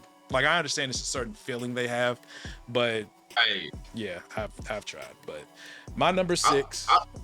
Before I don't know if this makes sense, but they kind of feel like now they kind of feel like they just heavy. You know what I'm saying? Like maybe like compared to like playing Street Fighter, like Mortal Kombat just feel like everything just feels heavy. Exactly. Like it has a certain weight. But it still has like that NetherRealm stiffness, as I call it, when it's trying to fight. So yeah. No, I got you. I know exactly what you mean. Yeah, I got you. All right. So my number 6 was a game that I enjoyed, but I haven't beaten it, but I'm close to beating it. I'm actually trying to finish it right now to make more space on my PS5 because, you know, the games that I need to play are very gigabyte heavy. My number 6 is Final Fantasy 16, which I've heard some people say is the best Kingdom Hearts game because I'll say it like this. As somebody whose favorite Final Fantasy is Final Fantasy VIII, as somebody who loves turn-based combat, when Final Fantasy basically went the action route, I've not been a fan of. I did not like Final Fantasy 15 at all. I thought Noctis looked cool, and all those other, you know, boy band mates were cool, and Arden seemed like a pretty cool villain. But I've just never really been a fan of the newer Final Fantasies. So when this one got announced, I was like, all right, cool, I'll play it. It looks cool, but you know, you got the guy that worked in the combat from Devil May Cry on it. Like it feels like, and it does, and it's fun. You know, you get your 3 Titan ability, or your 3 not Titan abilities. What are they called in the game? I forget. Your summons and stuff. Yeah, your summons. You get your 3 summons that you could do at a time, and then you just do it I feel like I've cheesed it now where like I got the Phoenix summon and I have like the little fireballs. Yep. Then I'll switch to Garuda and just throw that big wind tunnel, and then I'll switch to Titan and just do that big rock punch, and I just like rinse and repeat. But it just feels satisfying to do. Overall, I love the game. I enjoy it. I feel like it's a great. The acting's really good. Of course, the voice actor for Clive is, you know, kind of become a social media darling now, and rightfully so. All the other voice actors is good, but I don't know. It's just like I play the game, and like I've taken breaks and I've came back, and it's funny because like everything in this game is done on such a high level. Like the game looks amazing. I haven't had really any bugs or anything for the most part. It never crashed on me. The combat is great, but after a while, especially where I'm at now, where not to give out any spoilers, but I'm right after you build the ship. Like I'm on the mission right after that, so I know I'm starting to get into the latter part of the game. Yeah, and it's kind of a thing where it's just like, man, I kind of just want to watch the rest of this on YouTube because it's like I'm kind of here for the story. Like the gameplay's cool, everything else is fine. Of course, when the side missions come up, I feel obligated to do those side missions, even though I'm trying to rush through the story. But it's like, man, I gotta go help. The dude forgot to pay these people, so I gotta go tell Otto and then have him take these things to other people and get a little bit of lore story there. But overall, I do enjoy the game. It's definitely not my favorite Final Fantasy game, and if this was to be called something else, because the thing about it, if you look at it from what a Final Fantasy game is, it kind of is a Final Fantasy game. It's got crystals, right. It's got summons, it's got the same summon guides basically. You got Ifrit, you got the usual. Yeah, you got that. You got RPG the elements in it. Not to give any spoilers, but you got the U word villain, and things like that. And I'm very interested to see how all that's going to play out. But overall, it just felt kind of weird. I don't know, not in a bad way, but just kind of like, I don't really think of Final Fantasy when I play this, but it has all of its Final Fantasy trappings. But overall, it's an amazing game. Like I said, if you're a fan of that or just action combat games, definitely give it a play. But my number 6 is Final Fantasy 16, which I feel is like the most confusing game I have on this list as far as how I feel about it. Once again, fantastic segue, because that's actually my number 5 game, and that's why I started laughing, because so basically everything that you said that you kind of don't like about it is what I do like about it. So I'm kind of the opposite of that, because for one of the things that really made me play it was the fact that one of the people that worked on the Devil May Cry franchise was working on the combat for this game. So in my eyes, that should have told people off top what type of game this was gonna be. Exactly. You know what I'm saying? Like, this wasn't gonna be the traditional, because even if you compare this one compared to like 15, even though I know you didn't like it, but 15, I guess you would say, felt more like a Final Fantasy game than this one do. Yeah. Which is fine, you know what I'm saying? Like, but I felt like this one did do like a good blend of like, traditional RPG with the action. Off top though, off rip, this lets you know this ain't gonna be your traditional Final Fantasy game, because people was getting murked within the first 5 to 10 minutes of the story, fam. Like, look, you had some. Clive done been through some shit. Facts. Clive done been through some shit, y'all. Like, hey, you might not like the combat, but as far as like protagonists go, he definitely been through probably one of the worst things as far as like all of them go. But like I said, I love the combat. The boss battles are amazing, because does. You can definitely feel like the Devil May Cry influence, because like one of the boss battles reminded me of like the end of Devil May Cry 1 when you was fighting Moongus in space. You know what I'm saying? When you thought Trish was dead and then he ended up transforming, and y'all was kind of like a couple of those boss fights kind of reminded me of that. But yeah, man, like I do like the job system too, because it does kind of like help make sure that everybody's approach to the game isn't the same. I mean, it's only so much you can do. It's a Final Fantasy game, but as far as like leveling your person up or like what styles you wanted to do like a good job with that. Some of the side quests could have not been there. You know what I'm saying? There was a lot of side quests that was definitely. Yeah. Also, it's one of the things I'm not going to really say irritated me, but it was kind of like there's certain side quests that actually like help you, like give you more potions and stuff like that. I'm not, correct me if I'm wrong, they're not labeled differently than the other side quests, are they? Like, do they Nah, have, you okay. just nah. They still the same. You know what I'm Okay. saying? It's just they just kind of spread out though. Yeah. You know what I'm saying? You just gotta like figure out which ones it is. Now that would help if they was labeled a little bit differently though, but nah, they not. But like I said, I understand everybody's like gripe with this game. You know what I'm saying? Like this was definitely one of those Final Fantasy games that was gonna be divisive. Mm-hmm. Like you, I like Final Fantasy 8 is my favorite. You know what I'm saying? Followed by 7. Yeah, you can probably throw 7 remake in there at this point. But Yeah. so, and I don't know, and I think that's probably something that probably hurt this game too with Final Fantasy 7 remake coming out. You know what I'm saying? Like what, a couple, like last year, a couple years ago, people probably was thinking that it was even like with Crisis Core remake being put out. Maybe people thought it was gonna be more like that.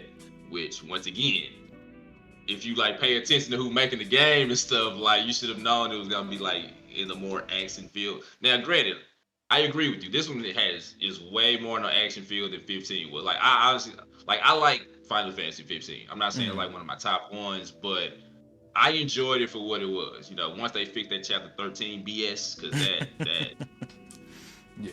yeah, they knew they messed up with that. But once they fixed that, you know what I'm saying? Like I enjoyed it for what it, you know what I'm saying? I enjoyed it for what it was. Like especially once you get kind of like used to the combat and stuff. But yeah, like my number 5 is Final Fantasy 16. Like I said, I get it.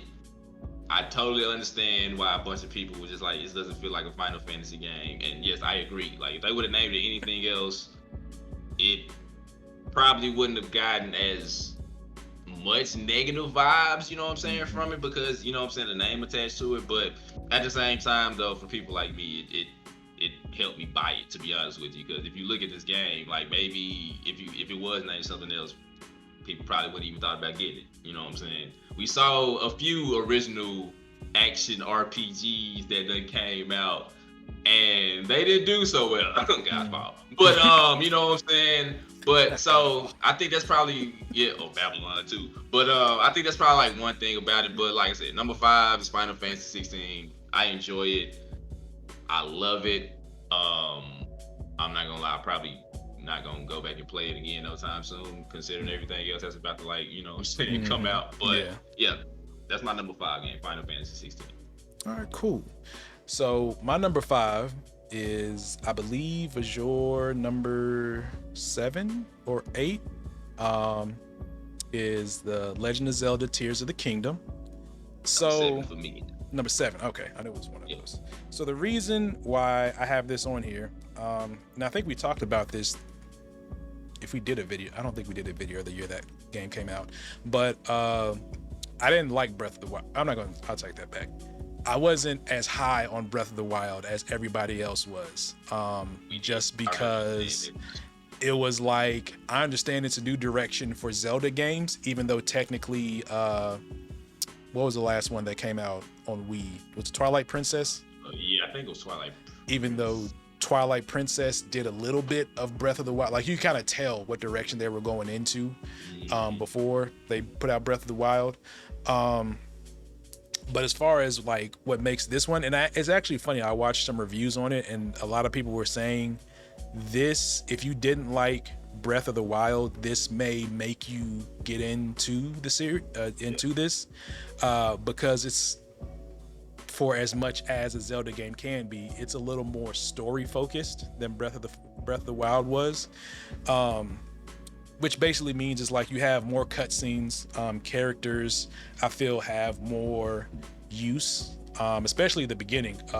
This beginning, one of the best beginnings I've seen in a Zelda game, or maybe in a game in general. Like, just, and it's funny because they just, like, you put in the game, you got the screen, it just says press start, and then bam, you in the cave. It's like, just start. It's like, nah, you ain't messing with no settings, you ain't looking up nothing here, just start and learn basically. And I don't know if it's just because, you know, this came out 6 years after Breath of the Wild, and I'm 6 years older and maybe more mature to appreciate this, but the exploration in this game was just like amazing, especially as somebody who I maybe played maybe 10 or 12 hours of Breath of the Wild. I don't think I did any of the four beasts. So that can kind of tell you like how far I got into the game, where I just kind of ran around and just like did stuff. But in here, it just seems a lot more concise, especially with the tears, the dragon tears, which is, yeah, I'm almost done collecting those, and the way that I see that that's going to be going as far as the story goes is just like, all right, I see what y'all doing, Nintendo. I exactly see what y'all doing. But overall, I feel like this is an improvement of every way of Breath of the Wild, giving you new mechanics with the Ultra Hand, just being able to basically create. It's like when this game came out, like the social media sphere was just filled of just people coming up with crazy ways to get around. I've seen full mech death jet pilots, jet fighters people have created. The interesting ways that I've done a shrine, and then I look online and somebody did it completely different. It's just like, it feels like it's like they intentionally wanted you, for lack of a better words, break the game, but within their rule set. Yeah, but overall, I do enjoy it. My only nitpicks, and I kind of understand why they still have it, but I'm still not a fan of the weapon breaking system. Just because, like, what I do is I'm like, all right, I killed this monster, I got this horn or whatever, I'm gonna put it on this strong weapon. I'm not gonna use that weapon until I absolutely have to. So I keep creating weaker weapons, and then it's like, well, yeah, and then swords. And another thing is like, like maybe a few weeks after the game came out, I found out that you can use your shield as a boogie board or a skateboard. So now whenever I just go around, I just want to skate everywhere, but I can't because that also damages the shield. So also fun fact, if you get a piece of meat and you freeze it and you put it on your shield, it makes you go super fast when you're skating. So I would just, like, you know, kill an animal, throw a freeze arrow at it or throw a freeze something, put it on my shield, and then just like be like, you know, Sean Whiting everywhere. Sean White, yeah, just moving. Just moving everywhere. But yeah, overall, it's an amazing game. I know there's still a bunch of stuff, like, you know, there's the depths. Honestly, I've done a little bit of the depths, but I've mainly just been kind of doing stuff in Hyrule. I haven't done too many of the Sky Islands. There's also, and I ran into one of these randomly, and I didn't know what it was until it killed me like 20 times. Then I looked up what it was. I forget their names, but it's like the big ass dragons that you just see standing. I know what you're talking about. Yep. Yeah, I ran into one by Hyrule Castle, and I was just like, he looks like he's tough. Let me see if I can go over here. And I started shooting arrows at it. It just nothing happening. Now I'm just like, and you know it's bad because it just had question marks above it. Yep, exactly. That's to let you know right there. Okay, I'm assuming you're probably for the end of the game, but I'm just gonna put a pin here because I'm gonna come back because I want my fade. But overall, if you're, you know, if I'm pretty sure if you've played this game, or, you know, are a gamer in general, you've either played or thought about playing it. But like I said, Tears of the Kingdom is definitely one of those games that you can play forever, or at least the next couple of years. I will be interested to see, hopefully sometime we'll get some news this year, whatever the Switch 2 is gonna be, how, because I can kind of imagine that they either re-release this game or they be like, hey, buy the Switch 2, oh, by the way, we put out this patch that makes Tears of the Kingdom run at, you know, 60 frames or be more stable than what it is right now. But that's my number 5, sorry, Legend of Zelda Tears of the Kingdom. That game, just chef's kiss, man. That's why I was like, some games are console sellers, and that's definitely one of them. Look, this, you know, another side tangent. Like I said, I got my Steam Deck. I basically, over this past weekend, put emulators on my Steam Deck. I didn't do it because, one, I feel like it's kind of wrong to do that, but there's a Switch emulator you could put on there. And I've been debating about maybe messing with it just to see how Breath of the Wild and Xenoblade 3 runs on an actual console with power and, you know, not at 30 frames per second, but, you know, I mean, it's your Steam Deck. Yeah, we'll look into that maybe another time. I mean, yeah, let me know how that works out when you do it, because it sounds like you're gonna end up doing it. But yeah. My number 4 is actually a game that was on your honorable mentions list and that I pretty much gave away earlier. But it is Like a Dragon, the man who erased his name. You know, like I said earlier, it's basically the story of what Kiryu was doing between Yakuza 6 and Like a Dragon. And yeah, man, this boy been basically on some secret agent type stuff going on. So basically got 2 fighting styles now. Well, I guess you can say 3 technically, but Asian, and then I forgot what the other one's called, but it's basically like his his OG brawler, you know what I'm saying, style. Once I figured out how many wires it takes and how to, you know what I'm saying, throw the little helicopters and stuff, I sent you the videos. Hey, I was doing all types of combos on people, you know what I'm saying? But script wise, so I know you haven't beat it. But I will say this, man. I gotta put my Terrence Howard voice on. Say, man, the ending to this game, it might get you. Because yeah, it was one of those. I mean, we play Yakuza games, you play Yakuza games, so you know it's always that one moment you be like, oh damn. You know what I'm saying? And that happened at the end. I ain't even gonna lie to you. Like, I don't want to, you know what I'm saying? I don't want to spoil. I actually want you to see it. But, like, when it was over with, I was just like, yeah. And it makes you ready. It's a good lead into Infinite Wealth, to be honest with you. They actually do got, you know, the Infinite Wealth demos on there, too. So, it is a good transition.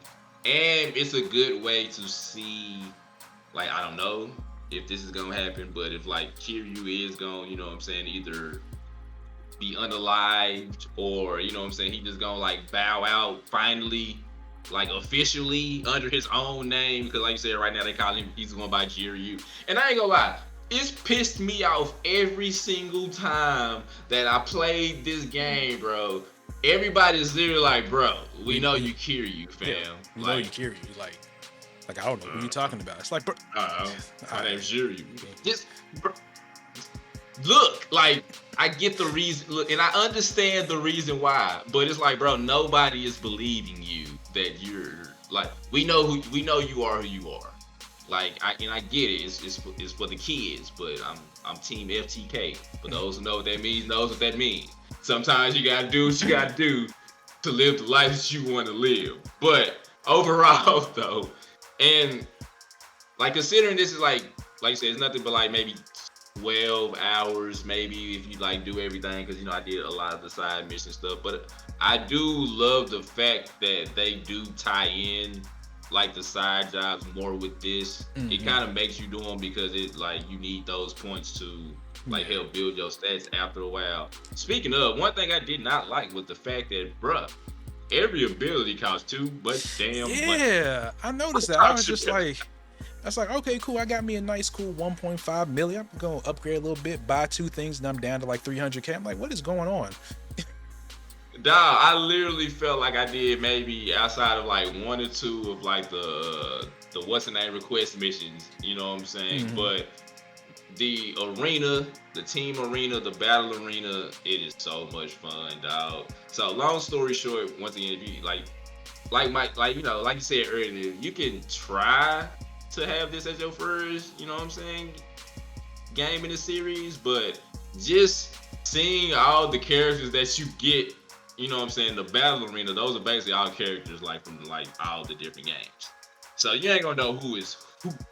Also playing with your boy is so much fun. But like the best way I can describe this though is it's a nice short story.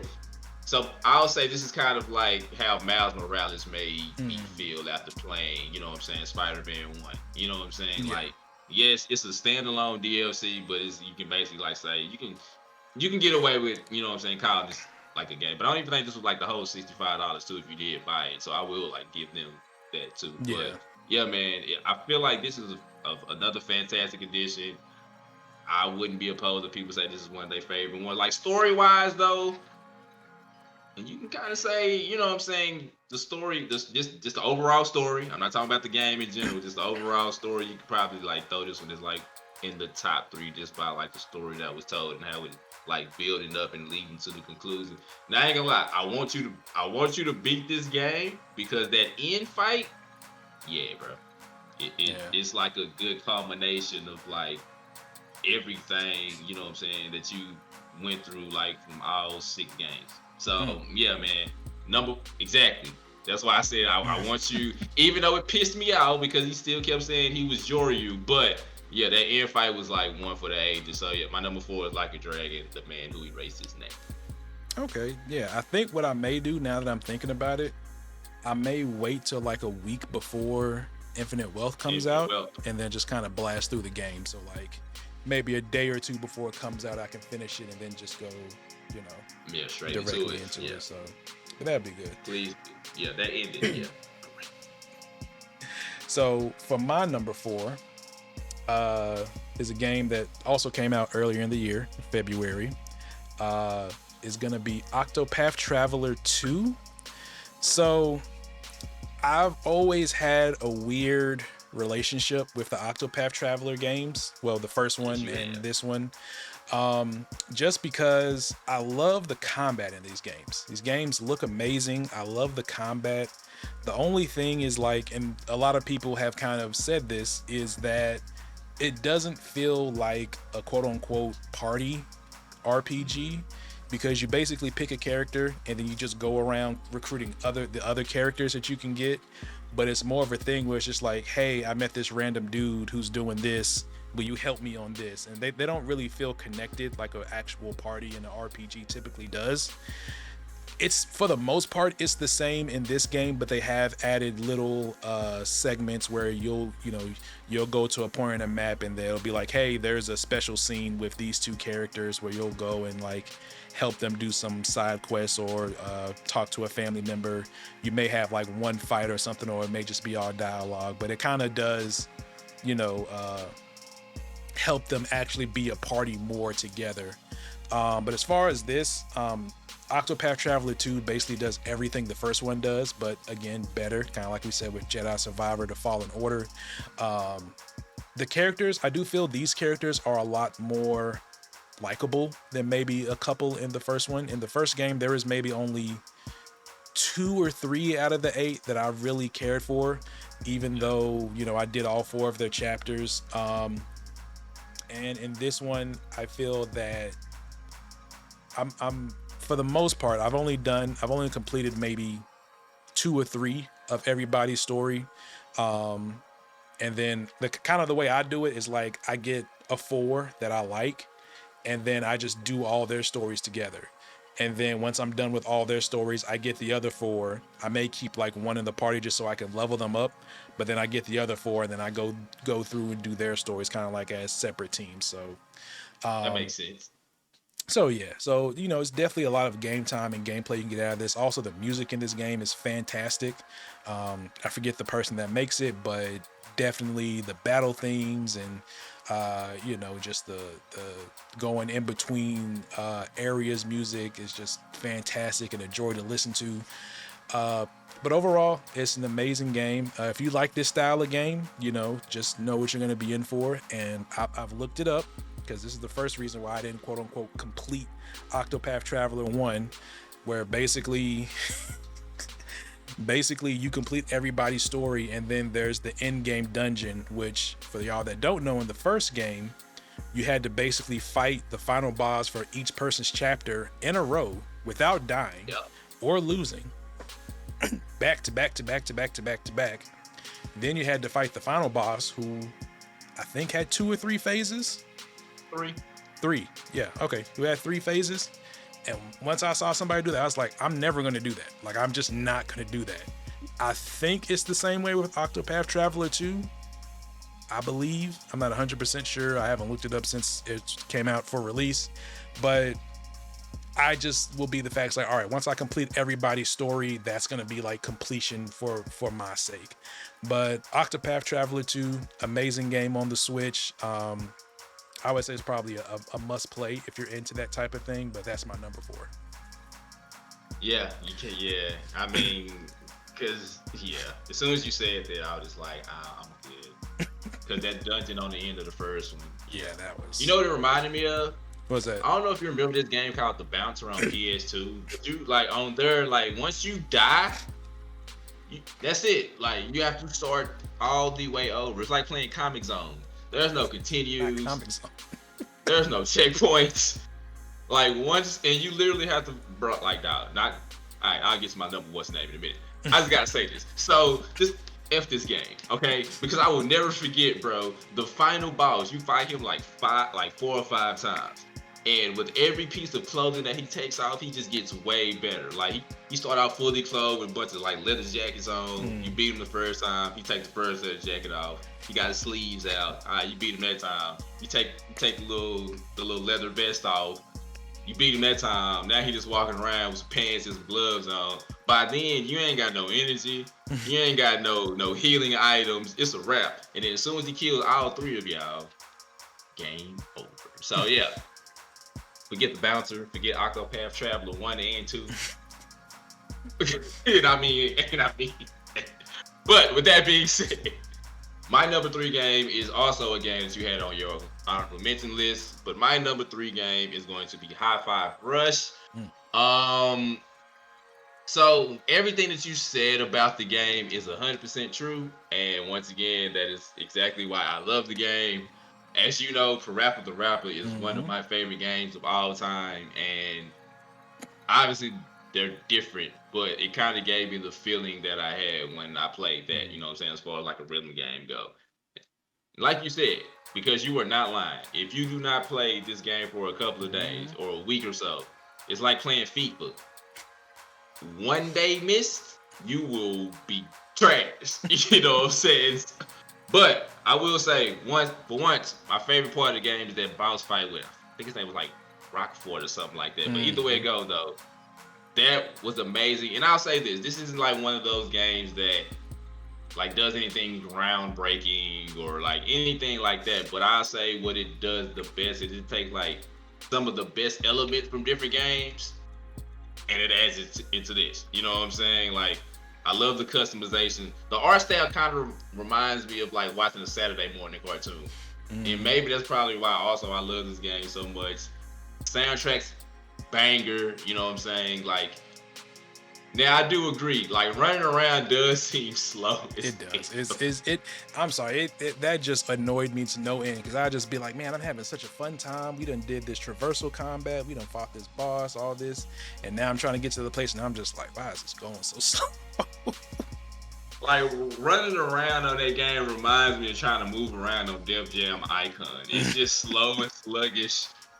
But no, like I get it because you go on, you know what I'm saying, with the beat or whatever. But some of those beats be a little bit more higher tempo than what I'm running speed is. Yeah, so I'm just saying, like, you know, yeah, that is one thing that was annoying. But I will say also, like, whether it's the villains or like the heroes, literally everybody has a personality on that game.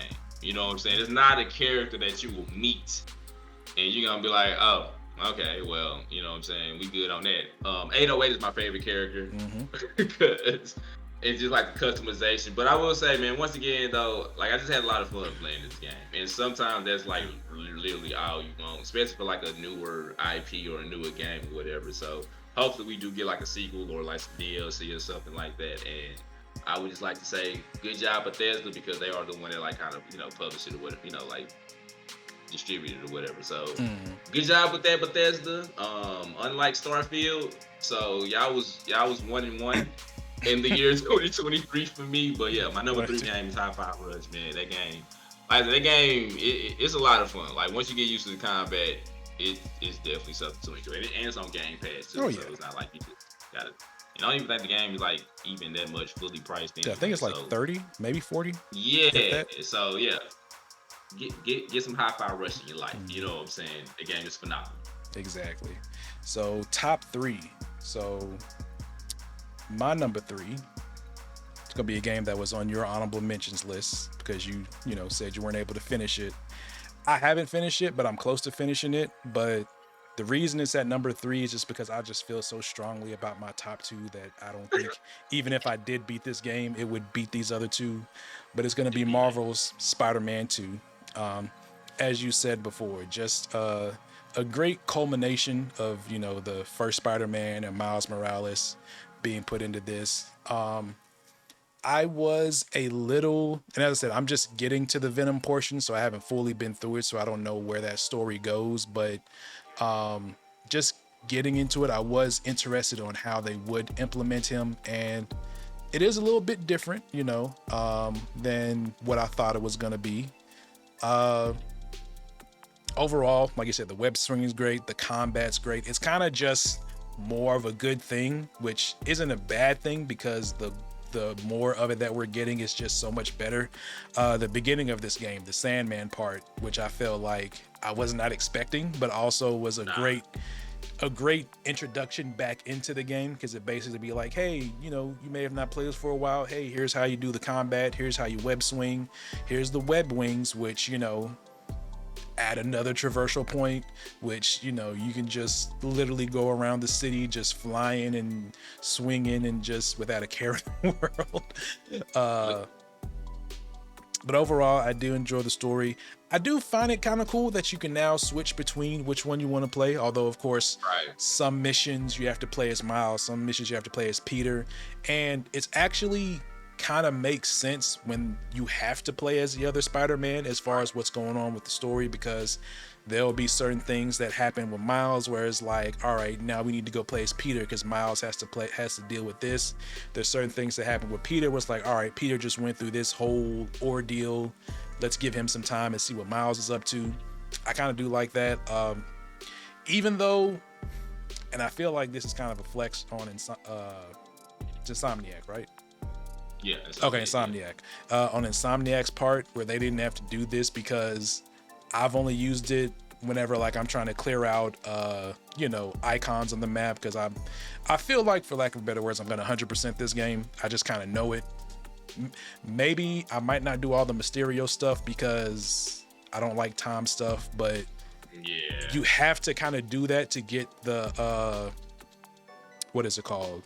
The really rare stuff, so you can upgrade suits and stuff. The red one. Oh yeah. You basically get those from Mysterio. So I was like, of course y'all will put this behind what I feel like is like the least interesting. The worst one. Yeah.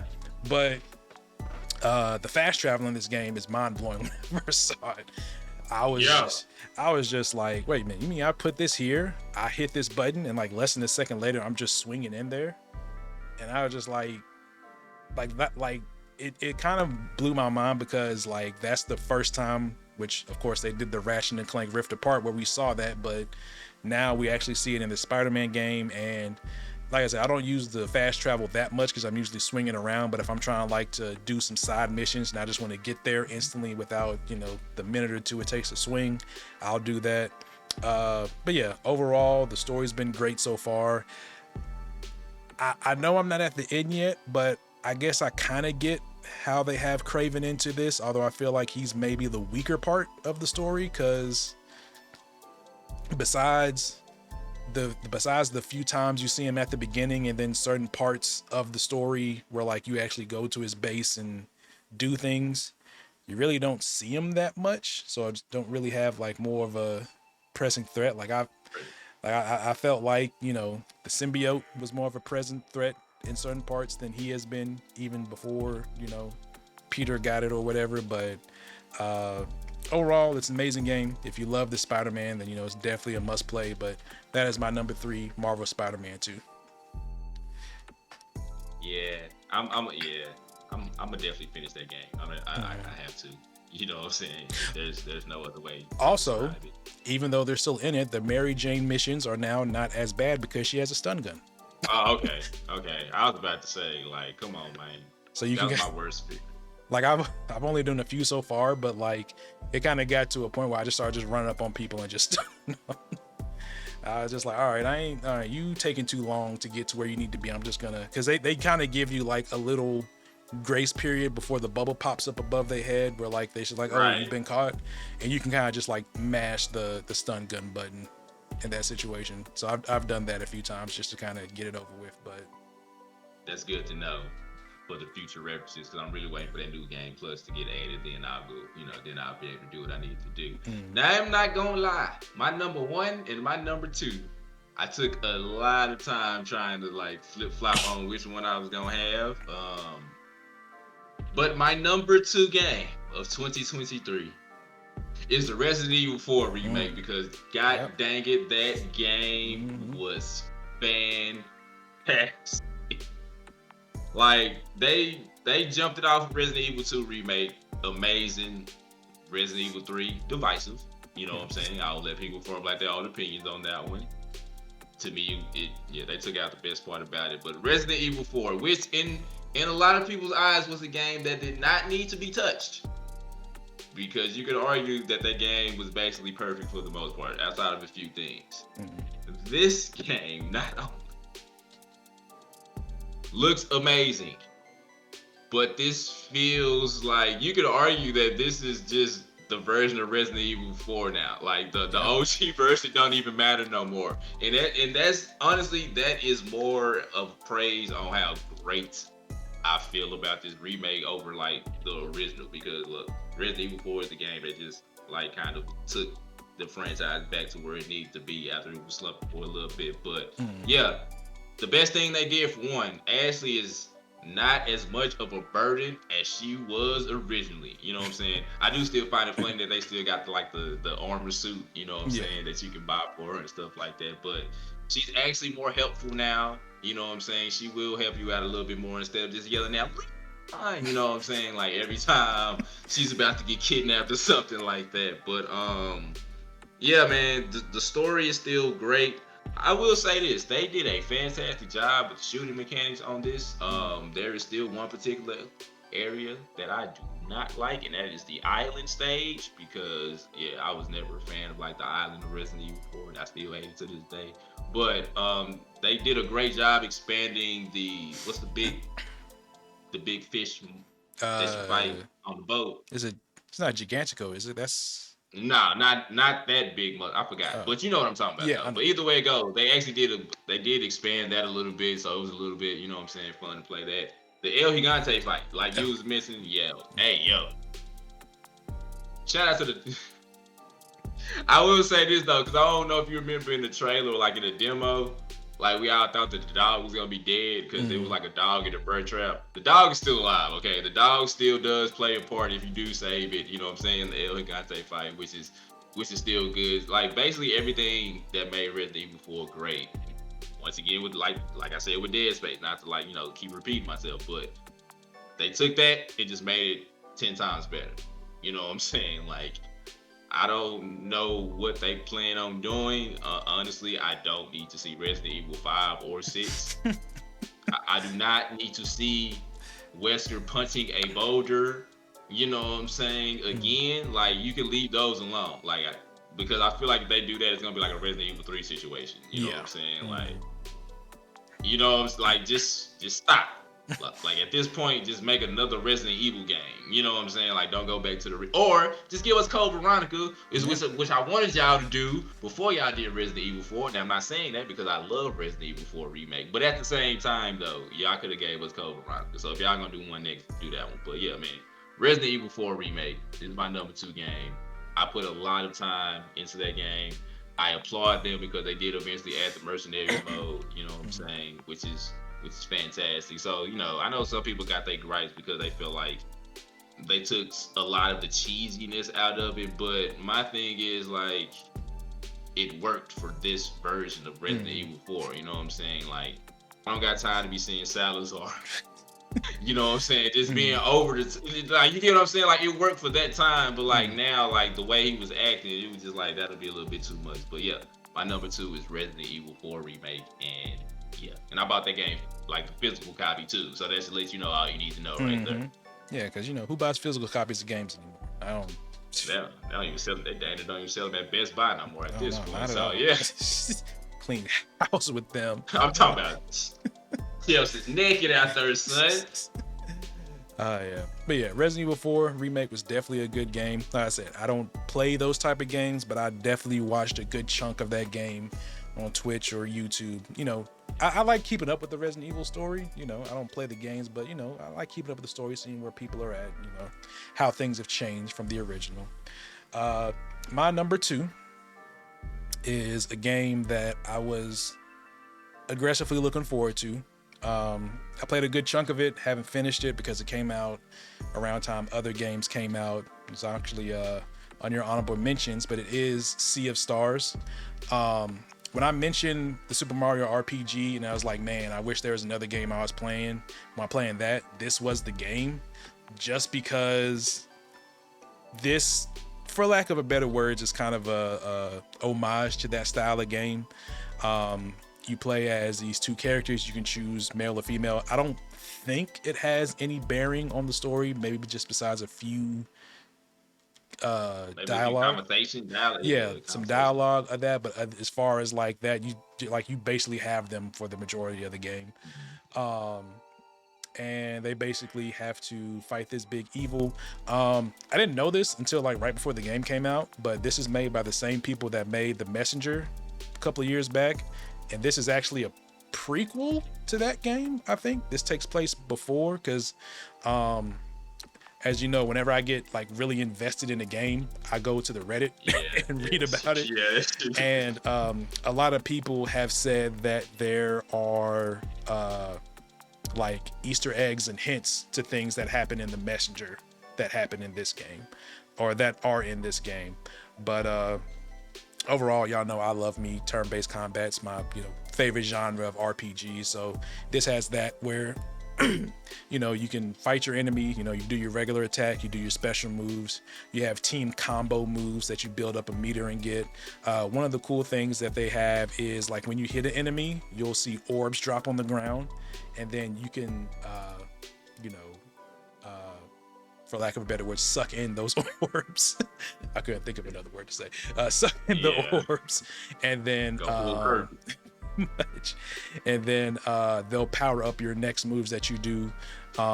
They also kind of have like a break system, kind of similar to like an Octopath, where like your opponent will have a certain damage type, and if you do that to the opponent, it'll break them, and then they'll take more damage and they'll miss a turn. Overall, I'm enjoying the game. They have this mini game, which I for the life of me forget the name, but it's a cool mini game. It's a little bit more RNG-ish than I would like to have, but it's a cool thing to kind of play around on the side when you want to take a break from doing the story. The only nit I have with the story so far is, again, with these style of games, and I know development can be other things, I kind of wish the game had voice acting. Like I've learned that's just a personal thing that I have, but even if it doesn't have it, it's my number two, just tells how much of a good game it is. Also, if you plan on playing this game, just know the first couple of hours of this game is a slog. Kind of basically the game starts like right after the tutorial, but you get to a part and they're like, oh man, y'all remember when we trained for 10 years to get to this point? And then you basically go back to when your characters were kids, and then they basically had to train to become these warriors, but they don't like skip through the training. You're actually there. And this is like teach you how to do combat, and there's like a little mini dungeon that you go through and everything, but it's very dialogue and lore heavy. So it takes you at least like maybe an hour and a half to get to the actual game proper. But once you do get there, you'll enjoy it. You can cook, you can craft, there's secrets and all these other things. I believe there's a couple of secret bosses too, but overall, I'm enjoying this game. Again, I have a Steam Deck, so I've been playing it on there since I've got it, but it's on Game Pass, it's on PS Plus. Like if you have any sort of subscription services of those, you'll have a way to play it, but that's my number two, Sea of Stars. Can't go wrong, though. And what's also funny is the fact that it's also why we be like, yeah, we don't know what each other's gonna have, because you can have a game your honorable mention is one of your high games. Like my High Power Rush is number 3. That's your, you know what I'm saying? So that's why I just be like, yeah, this is gonna be completely different. This ain't gonna be your other type of, top 10 list. But my number one is probably something that you probably figured out considering everything else that has been missing so far. I have put a lot of hours into this game, and it is a game that you had on your list earlier. But my number one game of 2023 was Cyberpunk 2077 2.0 / Phantom Liberty, because God damn it, that's exactly what this game should have been from the beginning. Yep. You know what I'm saying? Like, just like you, we both went through that struggle. Was excited for the game, like you said, CD Red, Project Red, love everything. I'm a Wisher. I was like, oh yeah, cool. And just the environment in the trailer, got Keanu Reeves being a part of it. You know what I'm saying? How could this go wrong? And then when the original came out, you was like, this is everything that went wrong with it. And you gotta also remember too, I played it exactly when it first came out. You waited until there was a few more patches, you know what I'm saying, before you kind of got to it. So I went through the original struggle all the way until now. And when I say these are two completely different games, these are two completely different games. Like, yeah, I mean, the story for the most part is still the same, RPG. But, the story is still the same for the most part. But gameplay wise, this is not the same game that came out originally. Like, for one, the weapons is just way better. Like, you can actually, you got vehicular combat now, which is something that wasn't in, the original. Just the skill points, like you said, like the way you can distribute your skill points and stuff now makes it so much better. And no lie, the updates that they did to this game, it make you want to do a melee build. Yep. Like, whether it's with the swords or the mono-wired or whatever it is, I would suggest to everybody to at least just do one run with a melee build. And make sure you get double jump for your legs, because once you get double jump, no other legs, implants matter if you just being 100% honest with you. But like, the game looks 100 times better than it did. Like you said, Idris Elba, being implemented into the story also should let you know how much faith and confidence and time that they put, trying to make this game what it should have been like originally. You know what I'm saying? COVID was hitting, so I get that hindered, production, but now it's just like, okay, this is what we wanted. And I think they did just come out with one more patch for it. You know what I'm saying? It was like, yeah, this is gonna be the official final patch. But yeah, man, I can really just go on and on about this game, because literally every time you saw me online, I was 9 times out of 10 playing Cyberpunk 2077. But like you said, the new Dogtown area, it's amazing. Like, the new side missions, just like you said, Songbird definitely was the MVP. You know what I'm saying? Like, I beat it once. I started the second, playthrough to kind of switch up my choices or whatever. This time I'm being an asshole. But you know what I'm saying? But like, just the way the story is, and like you said, it feels like some Ocean's 11 espionage type stuff. You know what I'm saying? So yeah, man, Cyberpunk 2077 2.0, that is my number one game, because yeah, I can't really say enough about it. You know what I'm saying? Hey, Starfield, you see how they do the weight system? That's how y'all should do y'all weight system if y'all gonna, you know what I'm saying? Do what Cyberpunk did. Like, see what they did and be like, oh, we need to do that. Because like honestly, I think maybe once or twice I've went overweight on Cyberpunk since the update. But other than, you know what I'm saying? Same. That's what all the stuff that they got on there. But yeah, the new implants they got, and the fact that now you can upgrade your stuff past level 5. So you know what I'm saying, you do 5+ and iconic and stuff like that. So now it costs a whole lot of crafting components to be able to do that. Yep. But you do got the ability, you know what I'm saying, to upgrade certain weapons and stuff. And with them, hey man, them adding them blades and katanas, love going around stabbing people. And they got melee finishers on there now. Hey yo, man, once again, bro, I can talk about this game forever. But yeah, man, my number one game of last year was Cyberpunk 2077 Phantom Liberty. Look, there's been plenty of times when the Phantom Liberty expansion in 2.0 came out, where I like had a save that I was like working on towards it, so I was like maybe a little bit after Act 1, and I was basically just redoing builds. Like I would reset myself. I was like, oh, you know what? Let me try a sledgehammer. Like, you know what? Let me try pistols. I still, let me try assault rifles. Which, side note, I feel like, the game's great, but I still feel like SMGs and assault rifles are the worst weapons in that game. But that's just me personally. Like I had enough points to where I maxed out the SMG and assault rifle tree, and it still felt bad to shoot with. So that's shotguns are amazing. Yes, they are. Especially once you unlock that dismemberment perk. Oh, yes. Chef's kiss was. Oh, real quick though, before you go, one thing I will say I do not like.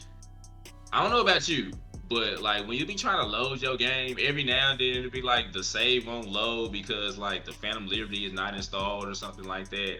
Like the save file will be corrupted, so I have to like keep restarting the game or something like that just to be able to like get into. That's like the one thing that annoyed me. I don't know if it was just like an Xbox thing or what it was, but yeah, like every now and then, I try to load my game up and it'd be like, well, this save file contains the Phantom Liberty. Like, install it. It is installed. You know what I'm saying? So, like, that was like one thing. But other than that, though, yeah, it's fantastic. Fantastic. All right. And for my number one is, I'm not going to lie, this is like 40% fueled by nostalgia for this game in this series. But also just because this is such a damn good remake. My number one is going to be Star Ocean, the second story R. So wow. I didn't play it. Give me what we were talking about. I never like get a chance to play it. So here's the thing, right? This game came out, I think this came out December 2nd, either December or November. It came out pretty late in the year. This was my most anticipated game of the year just because Star Ocean 2 is what I call it. Is one of the first RPGs I remember playing from the PS1 era. My older brother had it. I told him about it, so we were excited about it. And I actually played, and I think I beat this game, maybe, when I was like, when this come out, 97, 98. So yeah, I probably played it about 99, like once I got a little bit older. But to me, it's like the ultimate comfort action JRPG game. And because I actually did this when this game came out, because I have the original on my emulator. I did it side by side. Emulator had no extra stuff put into it, and it's like night and day the difference of this remake from the first game. Not even like, just besides the graphics, which is like, amazing. I really hope if they ever do a Chrono Trigger remake, I want it to look exactly like this. Like, I feel like this is how all those 16 8-bit game remakes, this is how it's like, it looks, it's because it's, with like Octopath, you have like, they call it 2.5 HD. This is like that, but like with 3D backgrounds and moving, and the lighting just looks amazing, and characters have idle animations, which is really cool. And then when you get into the combat, it's just so amazing. But the thing that I love most about this game is, while it is a story of its time, it's pretty much the typical thing where like, you play as Claude or Reyna. If you play as Claude, you're basically a part of this space search federation group that goes and, looks at planets to inhabit. Your dad's the big captain, and you're like the son of the captain. So everybody's like, oh, he's only here because he's the son of the captain. So you kind of have like this, you got to prove yourself thing. So when you go to a planet and you find this alien artifact, it basically teleports you to Reyna's town and her quote unquote planet and or time frame. No spoilers, but basically when you get there, her and everybody else thinks you're this hero of light because there's this, big giant everything. Basically, how most JRPGs, it becomes like a small town problem, then a big town problem, then it becomes a world problem, and then you got like fight a god at the end of the game. So it's kind of like that for the most part. But in this game, you get to recruit party members, and depending on who you started as, there's certain party members you can get and can't get. Depending on certain people that you recruit, there are other people that you can't recruit, and it's just a whole thing. And I would advise you, if you do plan to play this game, look up all the party members and what they do, because if you go into this blind, if you get the first party member that I'll take that back. If you get the second party member that you're able to get and not knowing, you're going to be left out of two really good party members that you get later, but they're more complex on the stuff you got to go through to get them. But the thing I love most about this game, and you know I love most, is like I love when I can just break a JRPG. So you can either do that by over leveling, or in this case, because this game, and I guess it's been a while since I played this, but I forgot it had such an extensive crafting and like job system, and not the job system of like different classes, but the job of like you can be a cook, you can be an alchemist, you can be a appraiser, so you can find these things, and if your appraise level is high enough, you can get like really rare armor or just stuff to sell. But basically, I got this thing called a goodie box, and it basically gives you random items. And I learned that if you save scum, you can basically get the most powerful weapons in the game through this. So I did it with Claude. So now, like, whenever I fight stuff, I'm like two-shotting it for the most part. So yeah, and I'm still, you know, for the most part, a ways through the story, but overall, it's an amazing game. I bought it on PS5, so now I have like the whole Star Ocean collection, like 1 through 6, and it's great. I implore you, if you love these type of things, or if you're even interested, just buy it because it's great to look at. The voice acting is really good too. I know the original game had voice acting, but I don't know if it had this much. Like pretty much like everything besides very small interactions you have with like side characters is voice acted. Other than that, it's a great game. Also, and this is just my personal take here, I feel like, I know the Star Ocean Divine Force was the last main game that came out, and it was good. I enjoyed it for what it was. I kind of feel like if they made the next game like this, it may be a bit more popular or hit more with the series, because Star Ocean games started off here, and then they went 3D with like 3 and 4, and then 5, and the 5, which is Faithlessness and Integrity, which is a horrible name. Wasn't really the best, but just the idea square going forward. But that's my number one, Star Ocean, the second story arc. I am shocked, but not shocked, if that makes sense. Considering all the games you've played, I probably would have thought that would have been number one, but I'm also not shocked because you are a big Star Ocean buff. Not yet.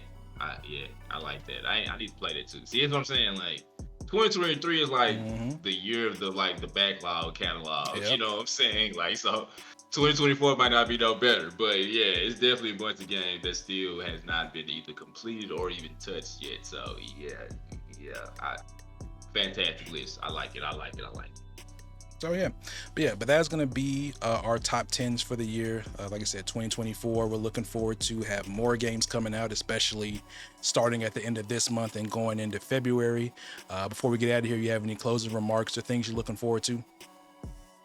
No. Well, as we all know, Persona 3 Reloaded comes out in February. I think February the 2nd, and then we have Final Fantasy 7 Rebirth, February 29th, the day after my birthday. I'll be taking a PTO day for a couple of days when that comes out. We have Like a Dragon, Infinite Wealth, which, as you know, I am definitely ready for that. So those are just like the ones that, like, off the top of my head. I think Tekken supposed to come out like in Tekken the comes out on the. I have a list here. 26. Yes, I think that's same day as Like a Dragon. Bastards. But yeah, that's what I'm saying. So yeah, like we are like jumping off this year, you know what I'm saying, like with some pretty good heavy hitters. So yeah, those are just some of the ones that I'm looking forward to the most. How about you? Same. Like I said, Like a Dragon, Infinite Wealth, Final Fantasy Rebirth. I had like a little list here so I can make sure I'm not too behind.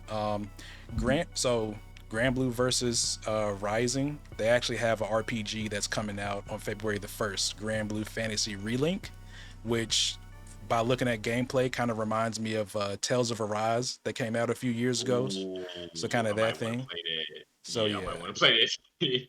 so that one I'm definitely looking forward to. Other than that, just everything else you named.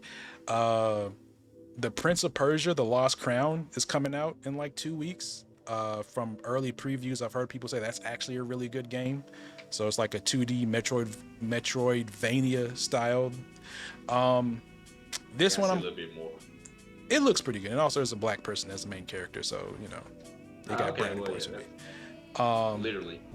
so this one I'm debating about getting The Last of Us Part 2 remastered, not because I want to play the game, but because I kind of want to play the roguelike, and it's only $10 to upgrade to the PS5 version. So Yeah, that's not bad. I I got a thought it was gonna question make you mark buy next like. to it. I thought Huh? they was gonna make you buy like. I thought they was gonna make you like pay for like the game. Oh, Like, that's what we all thought, but they were like, nah, if you already own it, you can just pay $10 and upgrade to the to the PS5 version. So okay. so I yeah, don't know about that. I mean, yeah. it's only one reason why I want to play it again. It's not for the reason you would think. I just want to see a particular event happen again, just so I can laugh No. to a main character.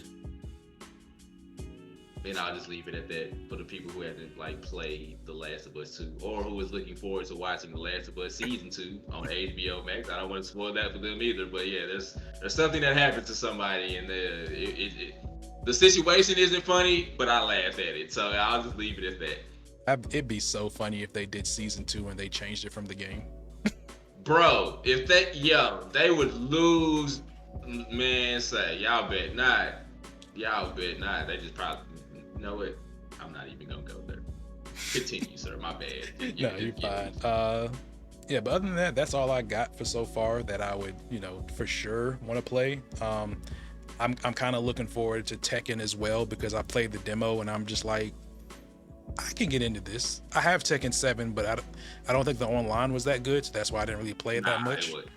Yeah, Sure. but Tekken 8 is looking to be good, but yeah, but that's our top 10. Like I said, we'll have links to our stuff down below and also the list down below if you want to TLDR or DW, whatever the phrase is. But I want to appreciate you, Dom, for coming and hang with me, giving our opinions and lists on a great year of gaming. And, we'll see what happens in 2024.